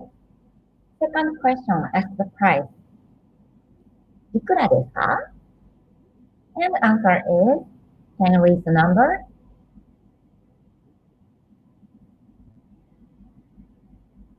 23,600円です。Okay, let's practice the whole conversation. Please repeat after me. すみません。これはどこのカメラですか？日本のです。いくらですか？ 23,600円です。Okay, then let's start with role play. I want to buy camera. すみません。これはどこのカメラですか？いくらですか？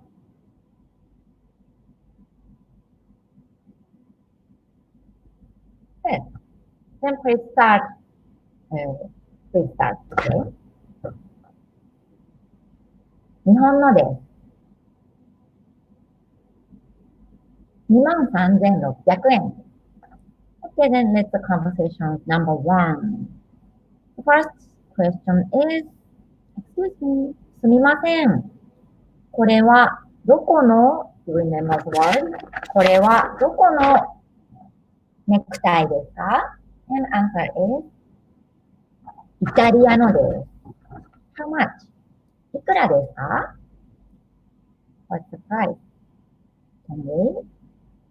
7,300円です。Okay. Next, number 2. The first question is すみません。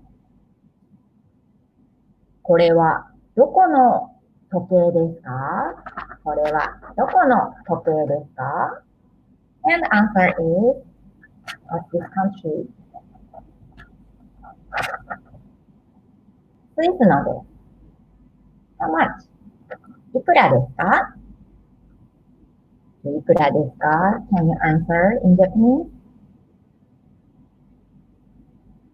18,800円です。8,000 is irregular. 800 is irregular. はい、じゃあラストワン。すみません。これはどこのパソコンですか ?What's the answer? アメリカのです。How much? いくらですか Can you read? 17,800円です。Okay, that's all for today. Thank you for joining my class. If you want to study further with me, visit the italki website and try my trial lesson. Okay? Gracias por venirte a mi clase de japonés. Si quieres estudiar más conmigo, visite la página web de italki y prueba mi clase. Espero que nos veamos pronto. Muchas gracias. Adiós. では皆さん、さようなら。ありがとうございました。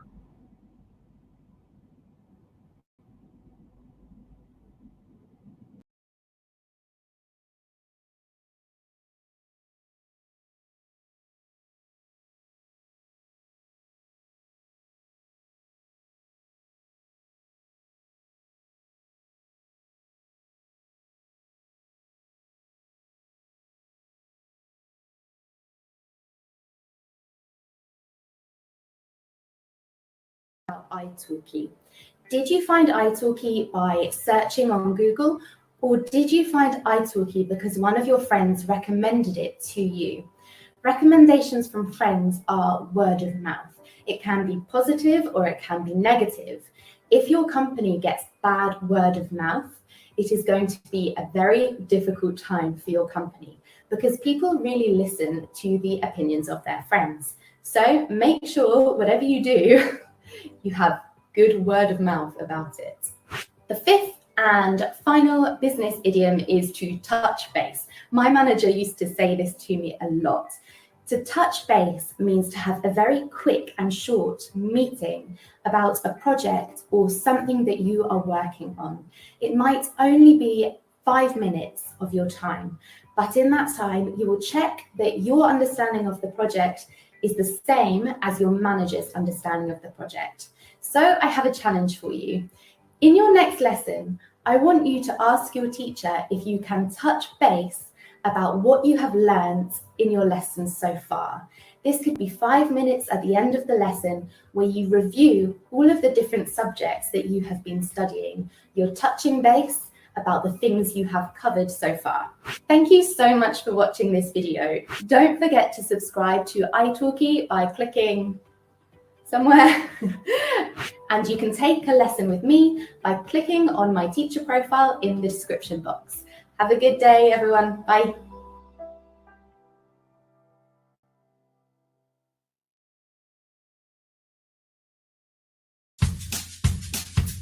Welcome back to the Stop Being Boring When Speaking English video series. When speaking to native English speakers, it's useful to use a variety of vocabulary to make your conversation sound more interesting and flow. Why not spice up your language a little bit and impress others with your speaking abilities? In this next video, we will take a look at some American and British slang.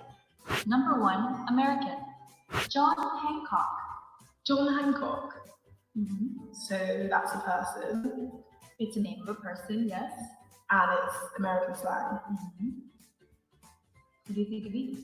I just got John Hancock. Does it mean like wasted? Certainly not. Give me an example. Okay, so can I please have your John Hancock at the bottom of this paper? Come on, you gotta get it now. Is it your signature? Yes, you got it! That was easy. Okay, awesome. Number 1, British. Peak. What does peak mean? Like, taking a peek. Yeah, that's Sorry, that's not taking a peek. That's not slang. This is taking a peek. But that's just like taking a peek. That's not slang. Oh. Like in a slang context. Like the peak of a mountain? That's not slang. That's actually that is the peak of a mountain. I don't know. Tell me. Okay, let me give you an example. So say you go out one night and you lose your purse, your keys. Is it like the most horrible situation you can be in? Yeah, exactly. You'd be like, that's so peak. You'd be like, oh, yeah. How was your night? It was so peak. I just got fired. That's so peak. Exactly. Cool. So it's like the peak of badness, I guess. Oh, I got it. Yeah. Okay. So the peak. 2, American.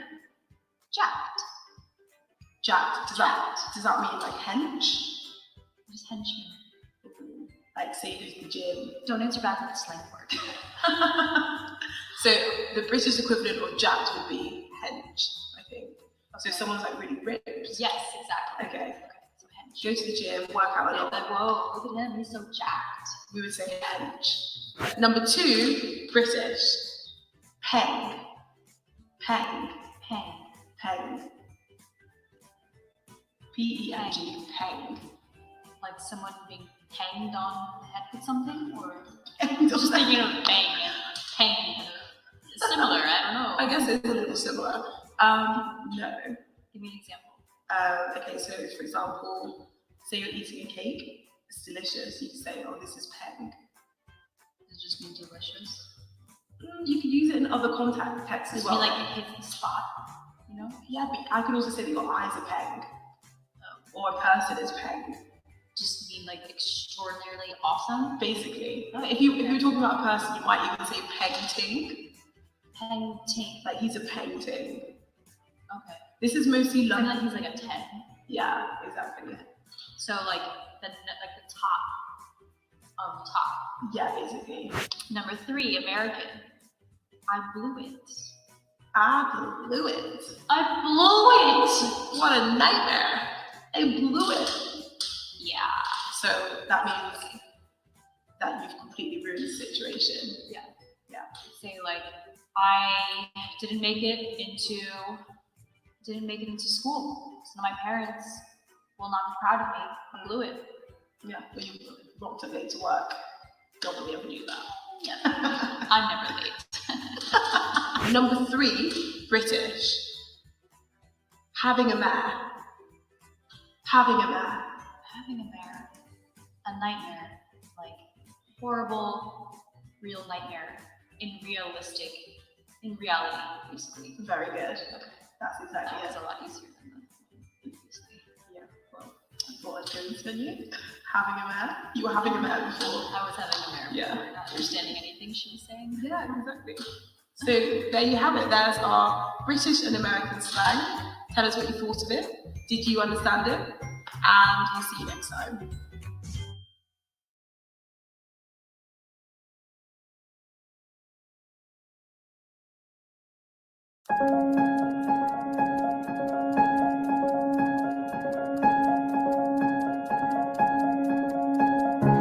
My name is Vũ Nguyễn. Tên tôi là Vũ Nguyễn.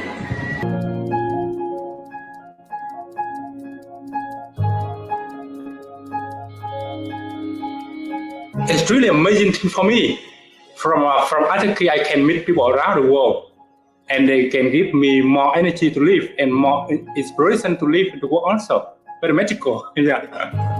When I can go on lesson and I feel that I'm doing a very good job, and then working at home is a very wonderful thing. I think that I can do something, and I'm doing something here. I think that I can say idea and talk with people. That is the first motivation for me to come here. The second thing that I can have some money for my life to make my life become better and more comfortable. It's very wonderful website of italki because italki is the connection between the every people in the world with each other. There are many purposes for to learn a new language. Innovation is the most important. Not only study language, but also sharing idea and culture and everything else in the life. And through the learning and teaching, and we can share more idea and we can share our life better. You know that because each person have their own experience and their own knowledge and their own way of living.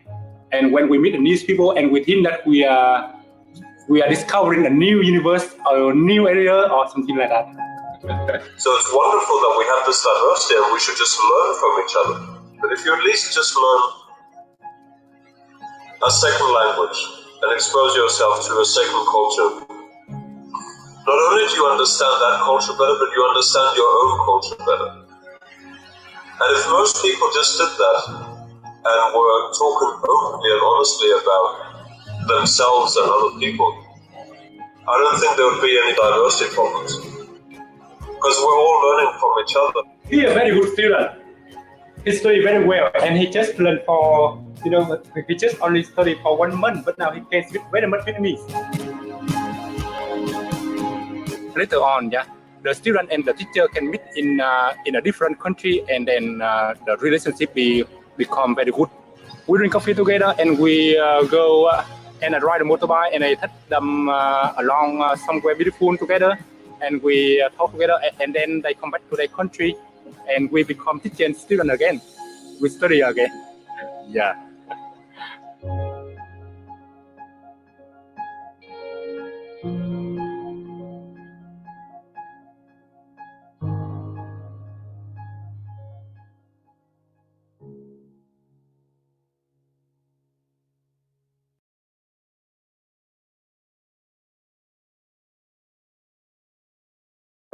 The number of refugees worldwide has reached historic levels, as tens of millions of people seek asylum from conflicts in their home countries.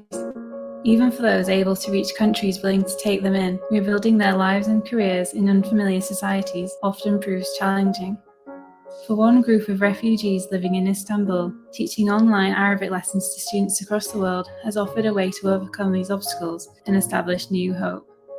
As well as earning income, they have been able to share their experiences with people from different cultures and backgrounds, cultivating meaningful relationships with students. My name is Rahaf and I'm from Latakia, Syria. Previously, I had a normal but busy life. My name is Abdullah and I'm a Syrian guy from Homs, the capital of funny jokes. Hello, my name is Amr. I'm an Arabic teacher on italki. I'm from Egypt. Hi, I'm Hussam. I'm from Syria, Al-Hasaka, and I'm a teacher on italki now. 3 years ago, I came to Turkey, to Istanbul. Many challenges came in one time. Leaving a country is not, or leaving your home. This is one, it's like fish out of the group. I mean, the challenge that my career is almost dead. This is the only challenge now. Online teaching, it solves this problem, of course, because you can just be wherever and get online and start your class. What italki offered me is like new students I have never met from another continent, way far from me. Once they want to like learn my language, I feel like this is like, I feel sometimes emotional. italki, Bessa College and NGO Small Projects Istanbul are working together on this project. You know, it's important for people to kind of see and get to know someone who's experiencing a difficult time or who has had a difficult past, and to just remember people are people are people. We need to remember that, we have a shared humanity, and I think that gets lost a lot in the media or in the news. I'm teaching Arabic for first-year students of Arabic in America. We both enjoy teaching and learning online. It's an amazing experience for me as a teacher. I find it so helpful for me, also for the students. Going into it, people might like have these assumptions that you're supposed to like learn something about refugees or like understand something new. But I think it's like most valuable to realize that like you're not really learning anything new other than that, like, this is like just another person, just like you. My tutor, Mohammed, was like so nice and so willing to work with my level of speaking and comprehension. At the beginning, teaching online was a new experience for me, and it had a lot of challenges, but now I'm used to it. And honestly, I am enjoying teaching Arabic on italki. I care now. I care more. I care more about the language. I care more about my students. Teaching Arabic is something valuable for me. Maybe give me hope, or I feel gain hope. It's reward for me.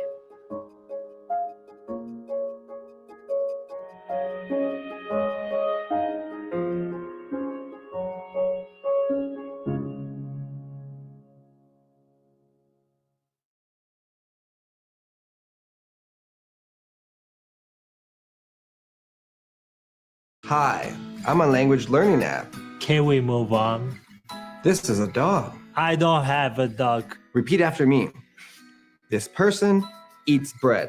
I want to practice English for my job interview. Incorrect. You haven't reached this lesson yet. Now repeat after me. This person eats bread. Fine. This person eats bread. That's better. Moving on. ¿Cansado de aplicaciones de idiomas inflexibles? Usa italki para aprender como tú quieras aprender y estudiar cualquier idioma con nativos.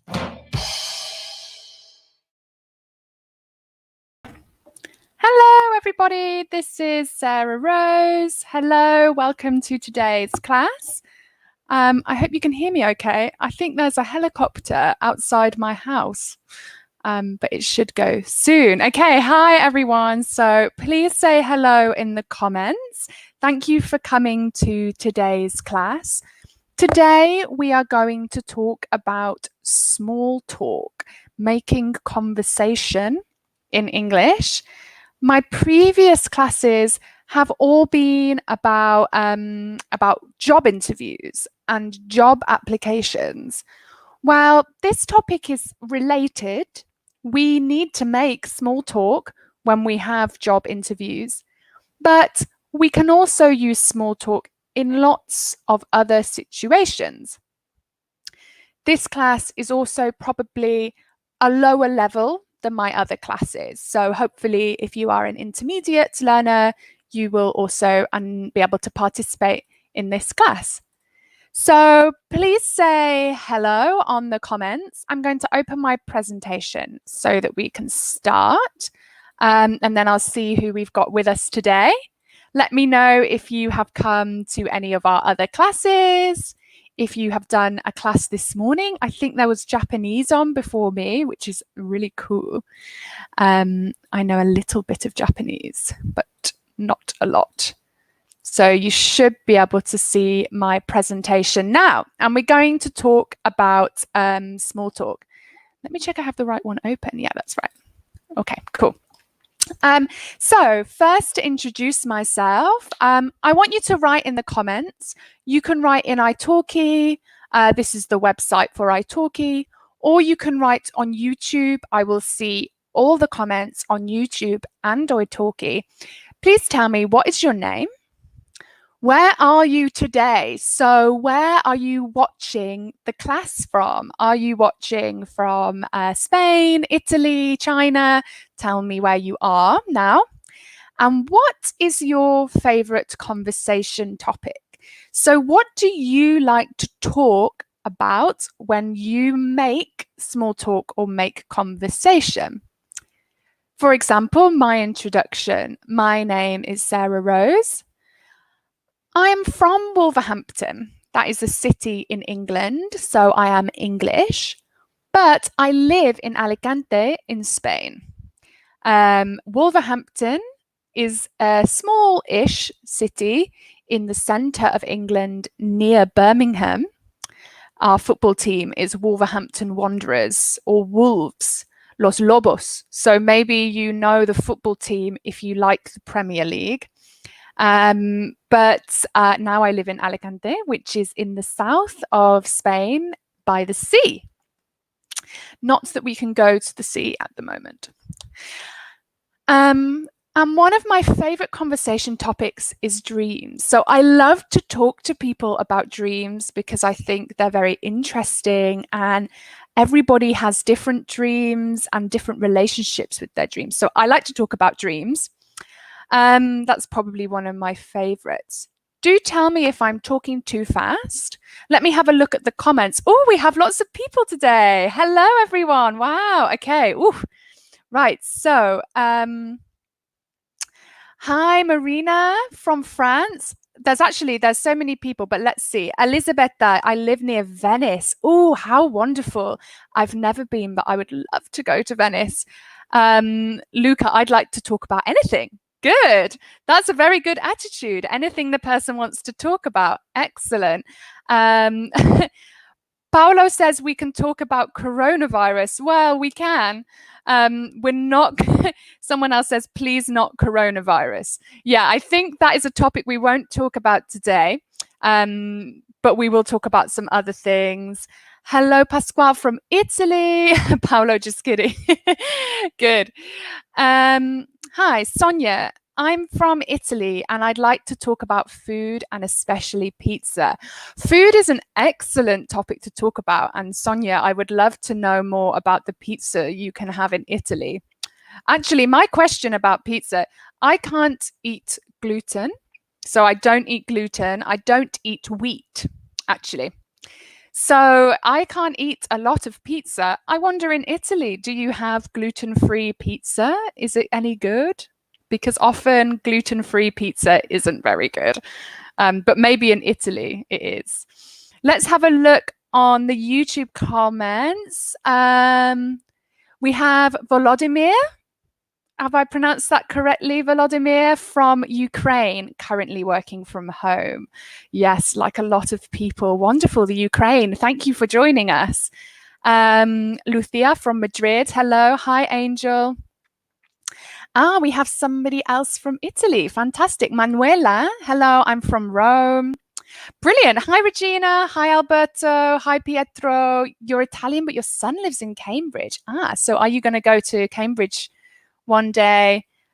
We do have gluten-free pizza in Italy. Great.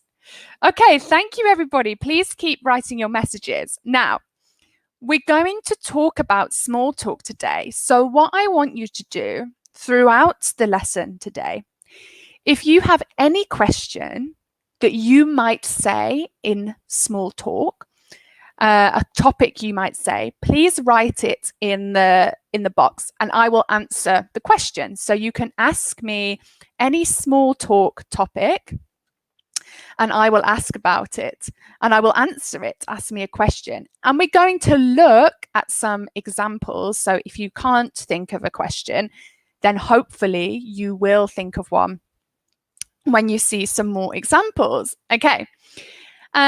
Please tell me if I talk too fast, and if you don't understand anything and you want me to repeat, please let me know. Again, my name is Sarah Rose.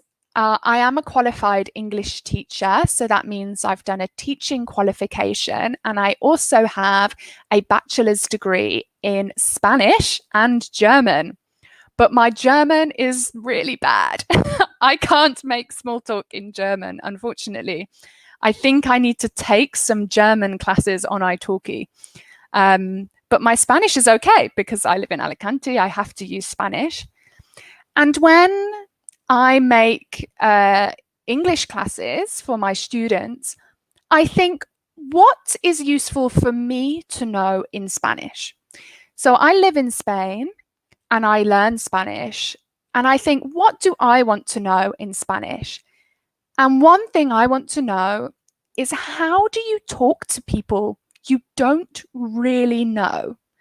If you don't know them very well and you want to be friendly, you want to be polite, what do you say? And that's what today's class is about. So yeah, as well as general English classes, my speciality is job interview preparation. Most of my classes in the hashtag I stay at home have been about job interviews, but today is a bit different. Cool, okay. All right, so here is today's class. It's about small talk. So in Spanish, we say la cháchara, I think. Tell me if that is wrong, or la charla, which usually means to chat, to small talk. And we're going to talk a little bit about first impressions. I'm really happy that we have so many students today because I want to know the differences between the UK and maybe your country and your culture. The UK has a different culture to Spain, you know. To make a good first impression in England, you have to act differently than Spain. For example, you usually don't kiss people if you don't know them. I mean on the cheek. In Spain, it's very normal to kiss somebody on the cheek. I mean, it's the correct thing to do in Spain. Not during coronavirus, but most of the time. But in England, that's different. So I want to find any other differences between your country or where you're from, your culture, and the UK.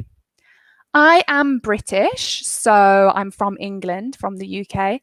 But I will try to give some information about America as well, as I know some of you will be interested in America.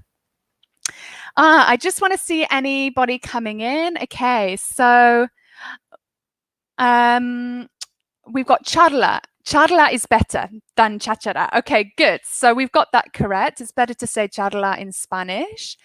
What else have we got? Okay, in France, Marine says in France it is, I don't want to read it because my French is so bad, worse than my German. But what it means, thank you.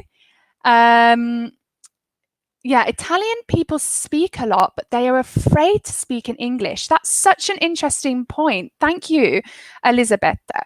This is so common in my students. In your own language, in your native language, your mother tongue, you speak a lot, right? You tell stories, jokes, you love to chat, speak to new people, make friends. But in English, you become nervous and scared. I hope today we can learn some phrases to help with that. We got some people from Poland. Hello, Joanna from Warsaw. Excellent. We have some customs in the Ukraine. People hug each other when they meet. Okay, people hug each other when they meet. This is something we're going to talk about. What do you do when you meet people? Do you hug them? Sometimes in England we hug them, but there's a real problem in England about hugging. So I'm going to talk about that. Brilliant. So many people. Here's a cultural difference someone has sent in. In Russia, we drink vodka, while in England, we drink tea. That's a great comparison. Do you drink vodka at the same time that we drink tea? Usually we drink tea in the morning or in the afternoon, but very often in the morning, breakfast tea. Do you have breakfast vodka? I don't know if maybe you do. In the evenings, we have something called G and T, which is gin and tonic. So that's something we do have, which is closer to vodka, perhaps closer to Russian tradition. But I don't know. Is it normal to drink vodka in the morning? I wouldn't be able to do that. Okay. Somebody asked, why is there such a big deal about personal contact? I think you mean physical contact. Yeah, physical contact in England. Why is it such a big deal?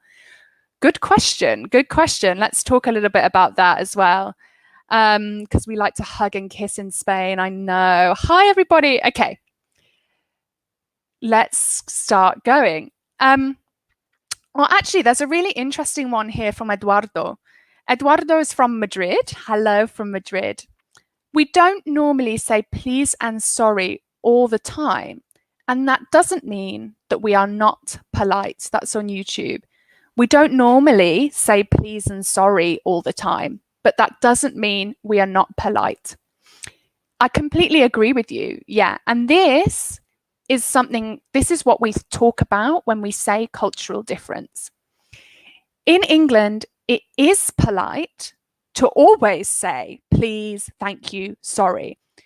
If somebody is walking down the street and they walk into you and hit you, that person hits you, you know, and they get in your way. You say sorry. This is normal in England. So we say sorry even if we haven't done anything. Just it's the natural reaction to say sorry to everything. And that is how you are polite in the UK.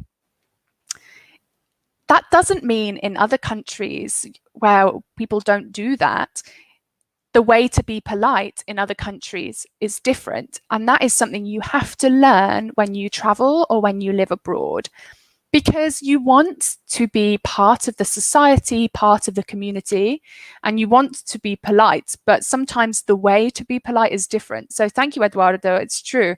In Spain, you don't have to do that. People have, in my experience, people are very polite in Spain. They're very interested in being polite, but it's just a different method. And I think we have an answer about the vodka. Yes, we do drink vodka in the morning in Russia. Okay, well, cheers to that. Okay. I'm going to show you some quotes about conversation. So a quote or a proverb is something people say very often, something we often say. I want you to read these and I want you to tell me which one do you like the most? Which is your favorite quote? Which do you think is the most interesting or the most important quote for you? So you can just type A, B, C, or D in the comments. Or you can say why. Tell me why, because that's also interesting. And then I will tell you my favorite one too. So what have we got? A, let's start. Strangers are friends you haven't met yet. Okay, what does that mean? First of all, strangers here is a false friend in English. Sometimes we get confused. In English, there is a difference between stranger and foreigner.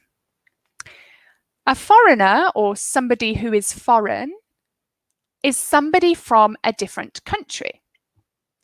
A stranger isn't from a different country. Maybe they are, maybe they aren't. But a stranger is somebody you don't know. Okay, so it doesn't mean somebody from a different country. They might be from the same country, or they might not. It's just somebody you don't know. So strangers are friends you haven't met yet. That means all the people in the world you don't know can be your friend, you just need to meet them. So that's quite a common one, a very common phrase. Let's say B, you never get a second chance to make a first impression. We've done first impression. So first impression is the idea somebody has when they first meet you. So when they don't know you, the first time they see or meet you, they have a first impression of you. And we say, you never get a second chance. Well, what does that mean, do you think? I think it means that you have to make a good first impression because you only get one. So it's quite a nice phrase. Number C, letter C. You're never too old to learn something new. This is a nice phrase about learning things. Well, I think that is true because I have students of every age and all my students learn something new, learn English as well as other things, you know.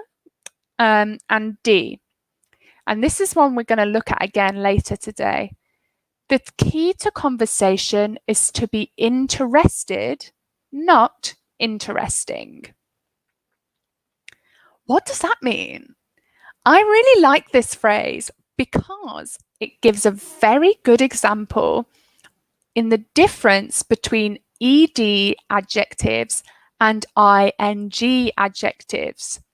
If you learn English, maybe you once have been confused between boring and bored, right? What is the difference, boring and bored? When we say the ing, which really technically is the continuous form, we are having that effect on somebody else. If I am interesting, that means that you like what I'm saying, you think it's very good, you want to know more, you think I am interesting, yeah?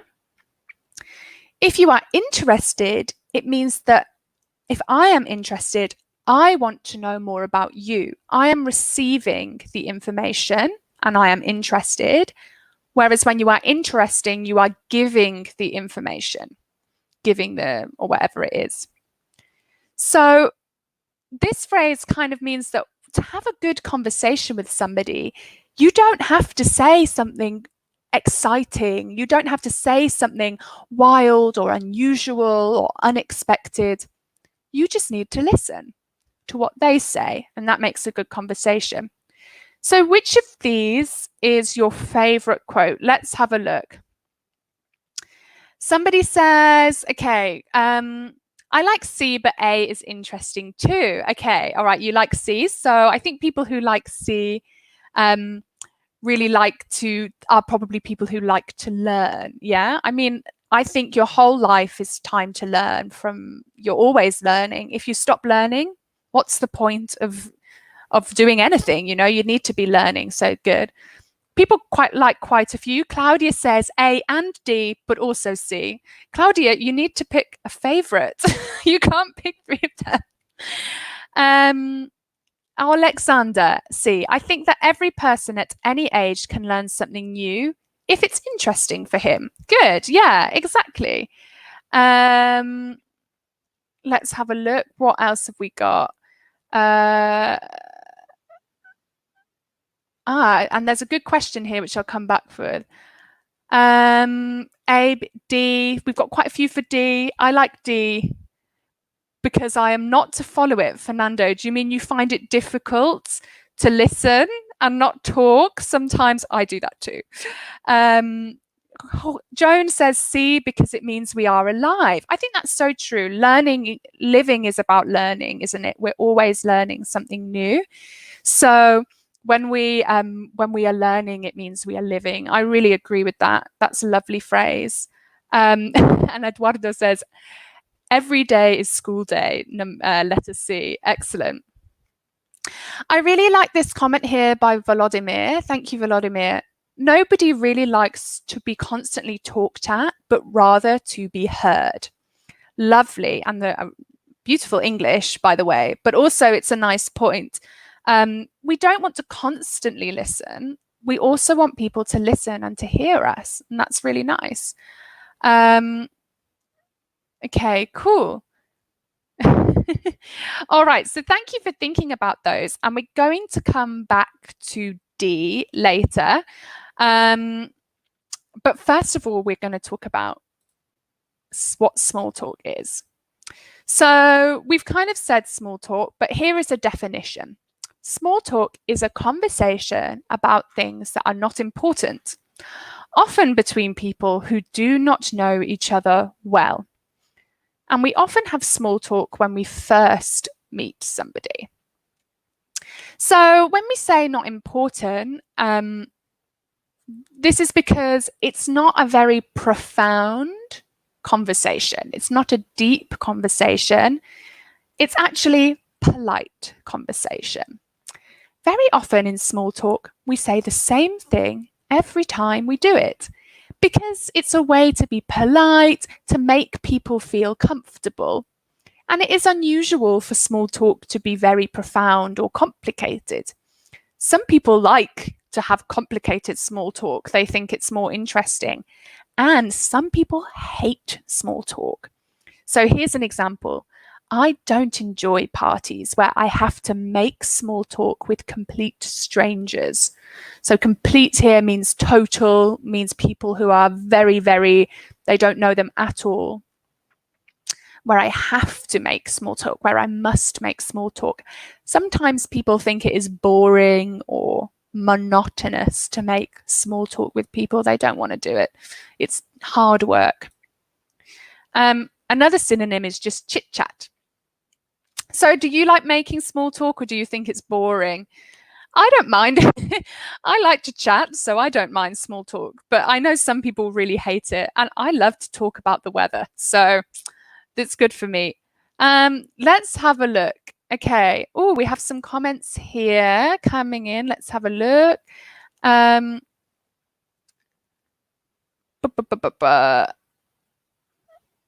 Okay. All right. So Elizabeth are talking about social networks. I think you mean websites, right? Like social network websites like Facebook or Instagram that makes people more selfish, makes people not want to have small talk or listen to people. They just want to talk instead. Yeah. And sometimes we think that that listening is more than a skill. It's actually an art. It's an art to listen to somebody properly. And if you can do that, then you can have very good conversations because you can really hear what people are saying. A few people are saying small talk in the elevator is horrible. Yeah, okay, so you don't like it. You don't like doing it in the elevator or the lift. In England, we call the elevator the lift. Someone else says, I hate speaking about the same things like the weather or coronavirus. Yeah, well, that's true.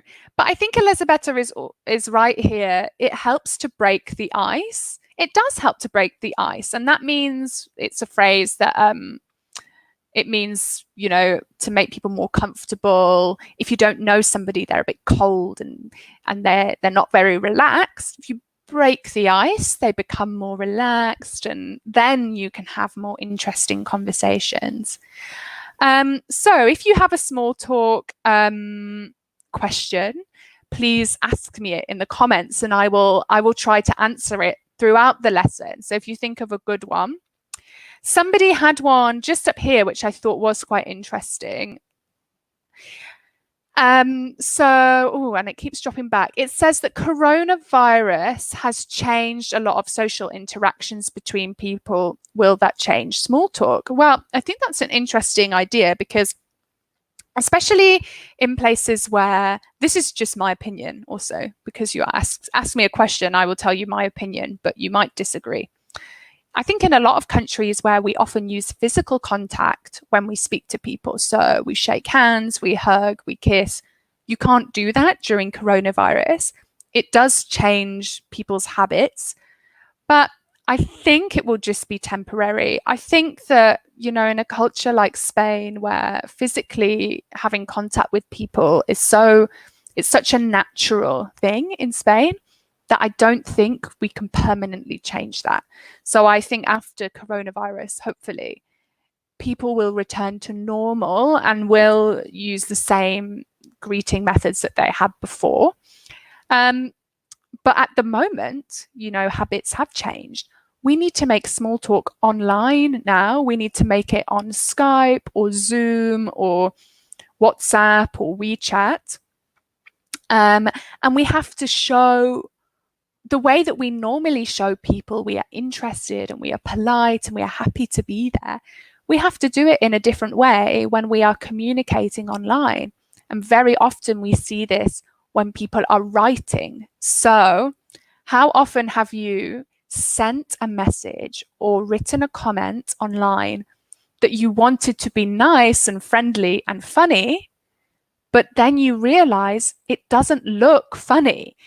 Without the tone of voice, without the context, it sounds bad or negative. Then you have to say, oh, I meant it as a joke. I'm sorry, I didn't mean it to be negative. Because without body language, it's really hard. So I think, yeah, we have to try harder to be polite. Good, thank you for the question. Okay, and we have a nice one from Giuseppe. Do you have a good small talk question? What do you do in your spare time? That's a lovely question and a good one because we often learn that in English. So, for example, in my spare time, I like to I practice flamenco dance. I learn flamenco from a teacher here in Alicante. That's one of my hobbies. And I also garden. This is another hobby. This is a good question because then you can ask more questions, or even better, find something that you have in common. So maybe you ask someone, what do you do in their spare time? And they say, I like photography. If you like photography too, you can have a more interesting conversation about something specific. So that's a good question. Great. Okay. So do keep asking those questions, and I'll keep looking throughout the class. We have some more examples here. Talk about the place, where people come from. Oh, Olga does ballroom dancing. Beautiful. Okay. So where do we make small talk? Do we do it in a lift or elevator? The lift is the British term, and elevator is the North American term. Do we make it at a party? And notice that we make small talk here. We don't do small talk, or maybe have, but we say make. Do we make small talk in the waiting room at a hospital? Here we have a waiting room where people are strictly doing social distancing. Good. Where do we make small talk? Well, this is definitely different in different countries. So I want to tell you about the UK. Do tell me if it's different where you're from. So waiting for a bus or train, you might make small talk with the person who is waiting with you.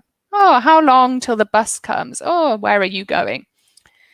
We might do it at the beginning of a job interview, which we will talk about later. We do it a lot with colleagues, people we work with, co-workers, during a coffee break maybe, or at a work event, maybe at a conference or a meeting. We make a lot of small talk. We do it at parties with new people. We make small talk with new people we don't know, maybe at a bar or at a party. But one thing about the UK, it is common in the UK to sit in silence. That might seem strange if you find that uncomfortable.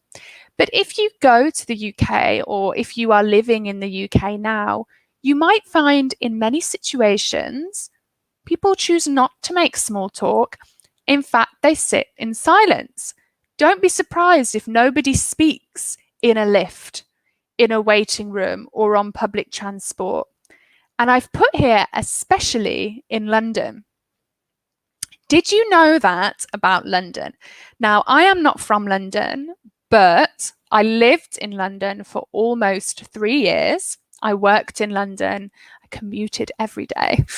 And there is a very noticeable difference. London, people often say, is like a different country. It's so different to the rest of the UK. Is that the same as the capital in your city? Is Madrid very, very different? Is Rome, or perhaps Milan in Italy, is quite different to other places? I think in Austria, I used to live in Austria, and I think Vienna is very different to the rest of Austria. It's also like a different country. This is a map. This is a Cambridge University study, so we know it's very good study. In fact, we have someone today who knows Cambridge. And it reflects a stereotype. Blue means unfriendly in this map, or perhaps not unfriendly, but not extroverted, unlikely to talk to strangers. And red here is very likely to talk to strangers. And we can see in the north, this isn't England, this is Scotland. People are very friendly, they talk to strangers, they make small talk on the bus. Here we have the north of Wales, the north of England, and the east of England. But in the south, it's very blue. It's not very open, really. People don't make a lot of small talk. So this is a stereotype that we have in England. The north of England is friendly, the south isn't. But also there is some evidence to show it is true. Somebody's saying, yeah, so Susanna, I went to Scotland and it's true. People are very friendly. Our people in Scotland are absolutely brilliant. I hope you could, the accent there is sometimes a little bit difficult, but for non-English speakers. Elisabetta, the north of Italy is very different from the center in the south. In the north, we are colder. So in Italy, it's the opposite. The south is more friendly and the north is less friendly. Someone's put, can you read? I think they've sent me, what is that? Maybe Polish? I can't. Let's have a look. Eduardo, I was shocked when I took the metro in London. There was plenty of people, but it was really quiet. Yes, so very normal and we call it the underground in London, to be full of people, but nobody says anything. And it's very unusual to speak on the underground. It doesn't mean you can't, but you can if you want to, but it's unusual. Marina says, oh, it looks related to the data by Brexit. Yeah, well, is it? I suppose it's kind of the opposite way around for Brexit. Yeah. I mean, there is the north-south divide, which is what we call this separateness, is political as well as a social thing. But there isn't exactly like Brexit, because we see here that in Cornwall, it's very friendly, like in Scotland. But in the Brexit vote, these two areas voted very different. So that's probably one difference. Good. So cool. Okay, so it is normal in the UK to be silent, to not make any small talk. But that doesn't mean we don't have to. So now I want to talk a little bit about first impressions. Okay. Before we do this, let's see, has anybody else sent in a small talk question for me to answer? Any more small talk questions? Let's see. I did see one. How is the weather today? Somebody put that. Yeah, somebody went to Glasgow. Okay. How is the weather where you are today? This is a perfect small talk question. And the stereotype is that people in the UK love to talk about the weather. They always talk about the weather because it always changes. It doesn't really always change, but that's what we say. So how is the weather where I am today? I like to talk about the weather. It's really grey today. So I'm in Alicante. It should be sunny, but it's a bit grey. It's a bit cloudy. But yesterday it was beautiful. It was very sunny. I'm hoping tomorrow it'll be sunny again for the weekend. And last month it was the rainiest March. It was so rainy in this area of Spain. So now I think we deserve some sun. So you see, it's easy to talk about the weather for a long time. And someone says, yeah, it's worldwide small talk, not just in the UK. Everybody talks about it in every country. Good. Okay, excellent. Okay, cool. So now we've got how do you make a good first impression? Okay. Somebody has said, Belen, thank you. Smile when you say hello. Excellent. Okay. Cool. Okay. Smile when you say hello. That's definitely something to do with your body language. What else do we do with our body language when we make a first impression? I think another student said earlier, smiling isn't necessarily something that people do in their native country. So smiling all the time isn't necessarily important in some cultures. But in the UK, it does. So Elisabetta says, a smile is a good way to give a good impression, but it depends on the situation. Yeah, good. So yeah, smiling is a very good way. What else do we do with our language? So not with our body language. Our body language is how our body looks. What else do we do to show that we are giving a good first impression? To show that we are interested, not interesting. Let's have a look at some ideas here. So we might maintain eye contact. In the UK, eye contact is really important, and it shows that you are being polite and that you are interested in the person. This is a cultural difference with some countries. In some places and some students I work with, eye contact isn't important, or actually too much eye contact is uncomfortable. You don't like to have too much eye contact. It's more polite to look down or not directly at somebody. But in England, it's different. Eye contact is really important. People like to have direct eye contact. Obviously not constant eye contact, but a little bit. We can also do nodding. We can learn somebody's name. This one's really good, actually. How often have you told somebody your name and they have learnt how to pronounce it? So if you are learning a new language and learning people's new names, learning how to pronounce their name is a really good way to make a good first impression. It shows that you want to get their name correct, and that's usually important to people. Properly learn how to pronounce somebody's name and try to remember it. We talk about open body language. That means, I don't know if you can see, but if you fold your arms or cross your legs, we say that's very closed body language. If you're looking away, maybe you're turning your body. When we have open body language, we have our arms open, our hands out. Our chest faces the person we are talking to. Maybe we lean a little bit forwards, not too much, but a little bit forwards. And that's why we say it's open, because our chests are open. Or our face is open to them.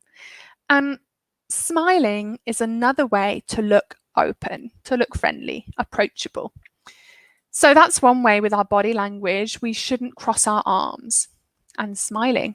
And then asking a question, of course, is a good way to make a first impression. It shows you are interested and you want to get to know the person.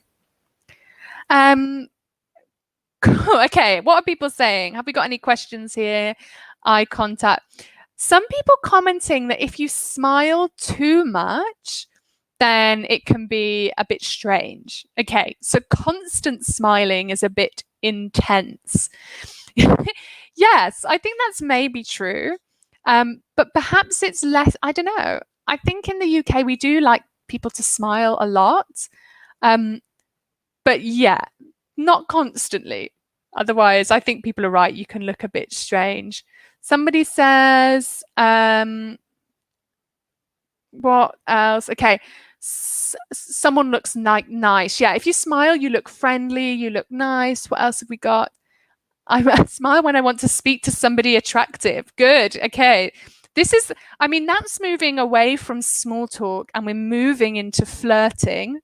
I think who is it?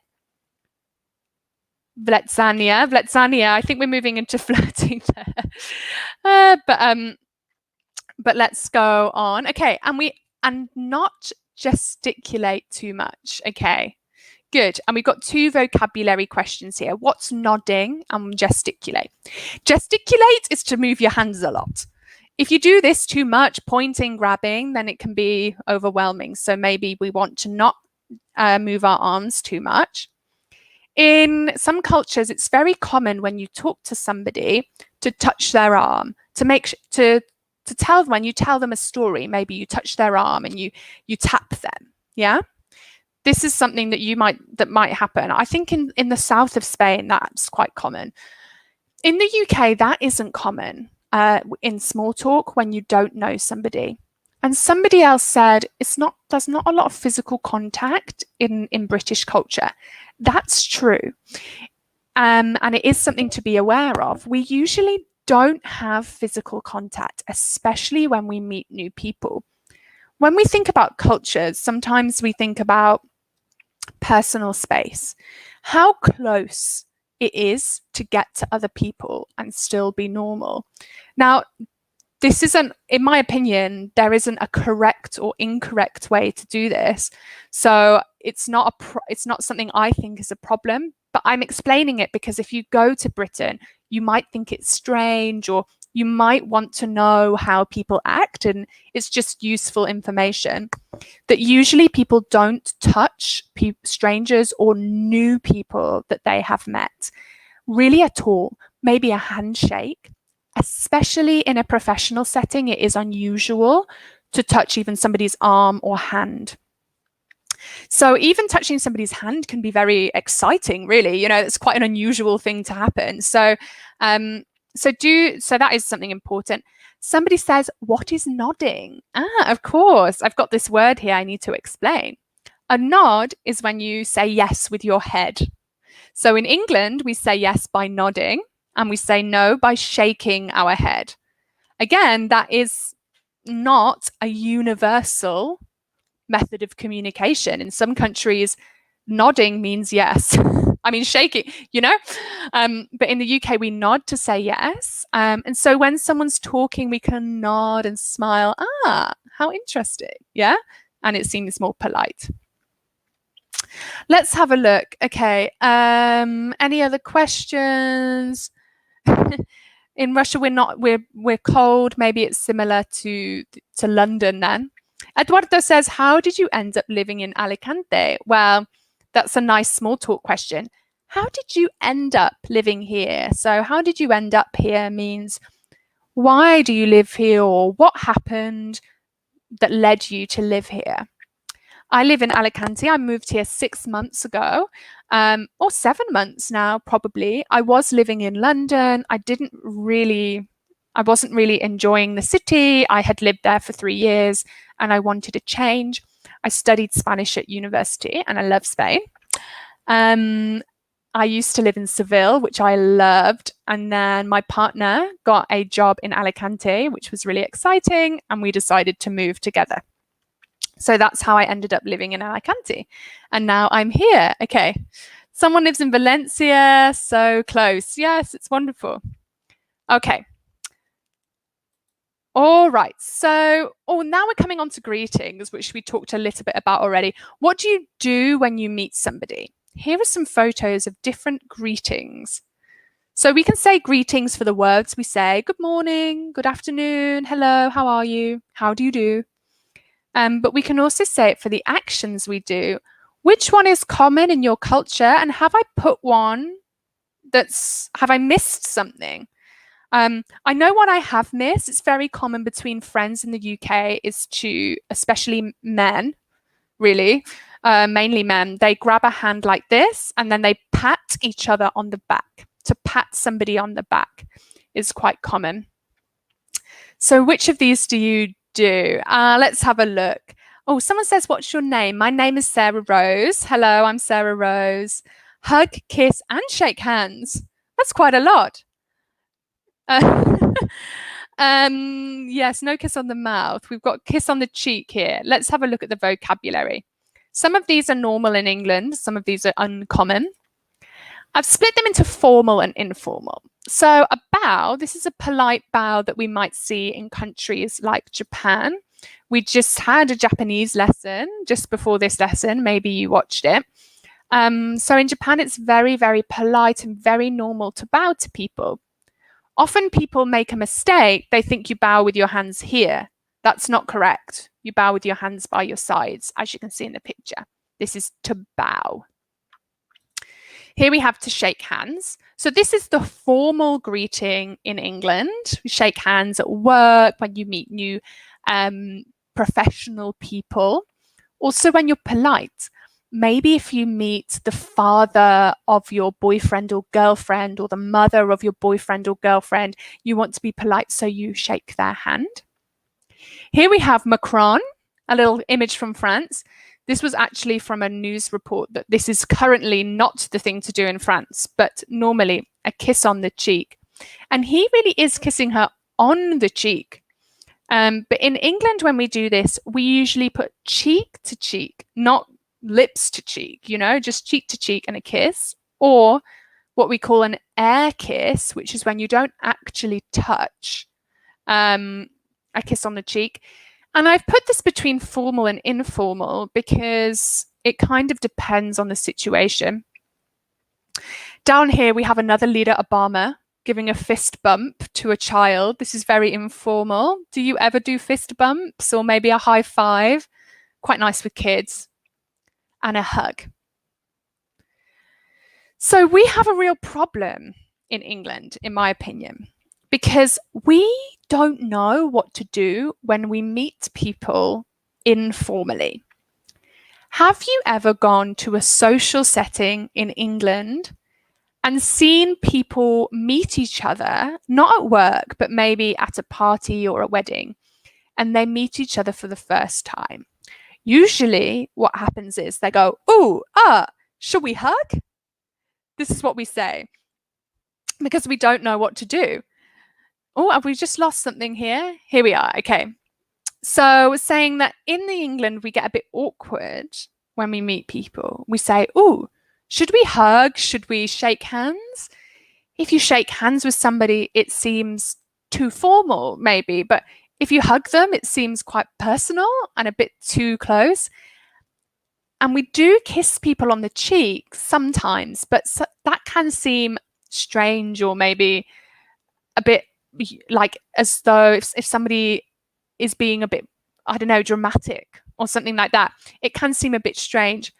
I think often what we see now, if you watch maybe politicians or formal people, the men shake hands and then the men will kiss the women on the cheek and the women will kiss the women on the cheek. But I guess what I'm saying is we have a problem in England because we don't know how to greet people as friends. It's not very helpful from your English teacher. I much prefer in Spain where you know what to do. You kiss people on the cheek, no problems, no confusion. Let's have a look here. We just say nice to meet you in Ukraine, so we don't have to do any physical contact. Nasser says it depends on the country with their culture. Exactly, it really, really changes. Usually with friends, I give them a kiss. With strangers, just the hand, Manuela. Okay, so we give our friends a kiss, people we know, we want to be friendly. But with strangers, we give them their hand. What else have we got? People said. We usually shake hands even with friends and family. So someone says, is hug before kissing in the UK? In the Netherlands, 3 kisses on the cheek. Other countries do too. 3? Does that not take a long time? If you meet a whole group, do you have to kiss everybody 3 times on the cheek? It must take a long time. In this period, the only thing to do is bow. Yeah, I mean, bow is brilliant at the moment. You can even do it from 2 meters away. It's excellent.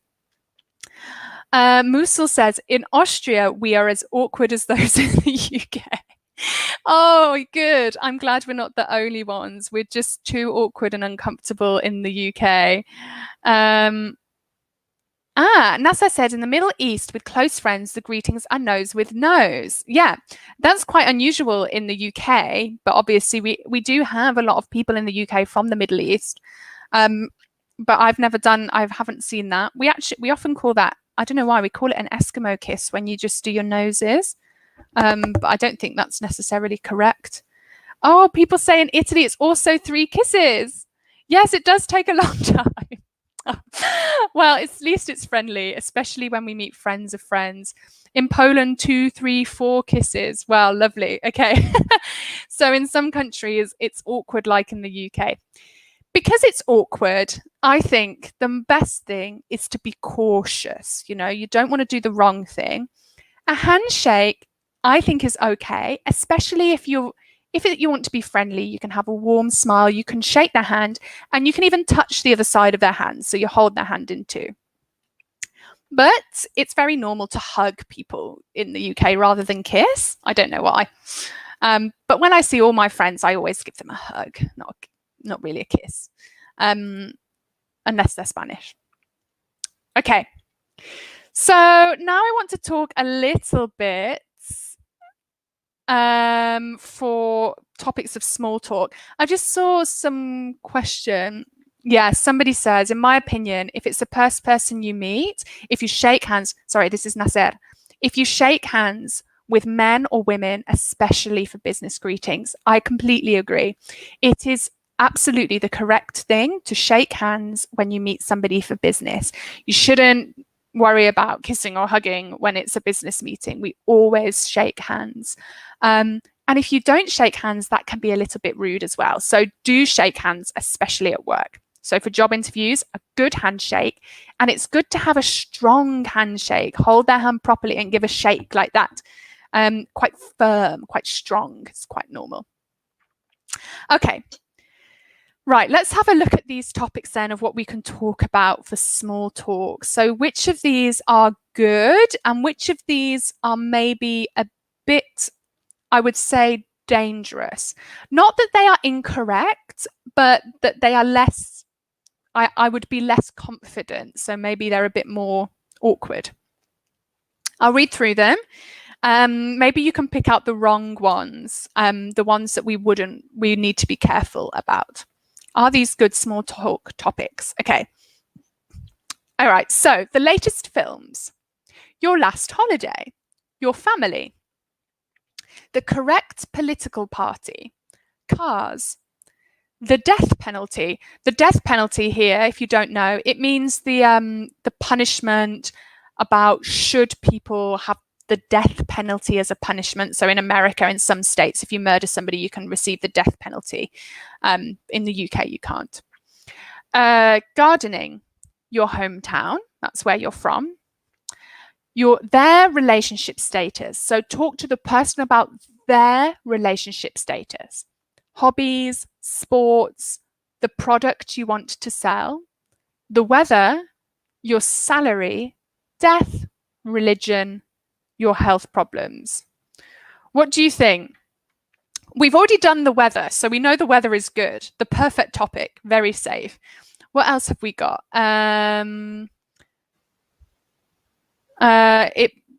Politics, death penalty, and religion might be dangerous. Yes, politics, death penalty, salary, health problems might be dangerous. Good. Any other ideas? Let's have a look at the answers. So, safe topics. These are topics that are always going to be safe. So you can talk about a film, the weather, your last holiday, hobbies and sports. Sports is a good one if you like the Premier League in the UK, just talk about football. Your family, maybe. Your family might be a bit personal, really, but you can talk a bit about it. Cars. I mean, I can't talk about cars, but if somebody knows about cars, then they can talk to me about cars. Gardening, your hometown is quite a nice one. People like to talk about where they are from, how far it is, how many people live there, what's it like, is it different to here, things like that. So these are all safe topics. Let's have a look at the more dangerous topics. Has anybody else said their relationship status? Yeah. Death penalty doesn't seem like small talk. It's a pretty heavy one. Correct. Yeah, it's quite serious political debate. If you ask your friend, how's your girlfriend doing? It might be embarrassing. Good. Yeah. Okay. Nasser says we can't get a fairly decent discussion with unsafe topics like religion and so on. Yeah. The conversation might be uncomfortable and people might feel upset or like they don't know what to say. So what can we avoid? All right. The correct political party. Now, some people love to talk about politics. They like to, especially in the UK, people like to criticize the government a lot. Whoever the government is, they just like to criticize it, I think. But recently, people prefer not to talk about politics because it's very, like recently in the UK, it's been very divisive. You know, Brexit, everybody didn't want to talk about Brexit because it was so divisive. So people had such strong feelings about it that it's easy to get upset. And in small talk, we don't want to have an argument or a debate. We don't want to be upset. So we don't talk about politics. As you said, death penalty is a bit serious.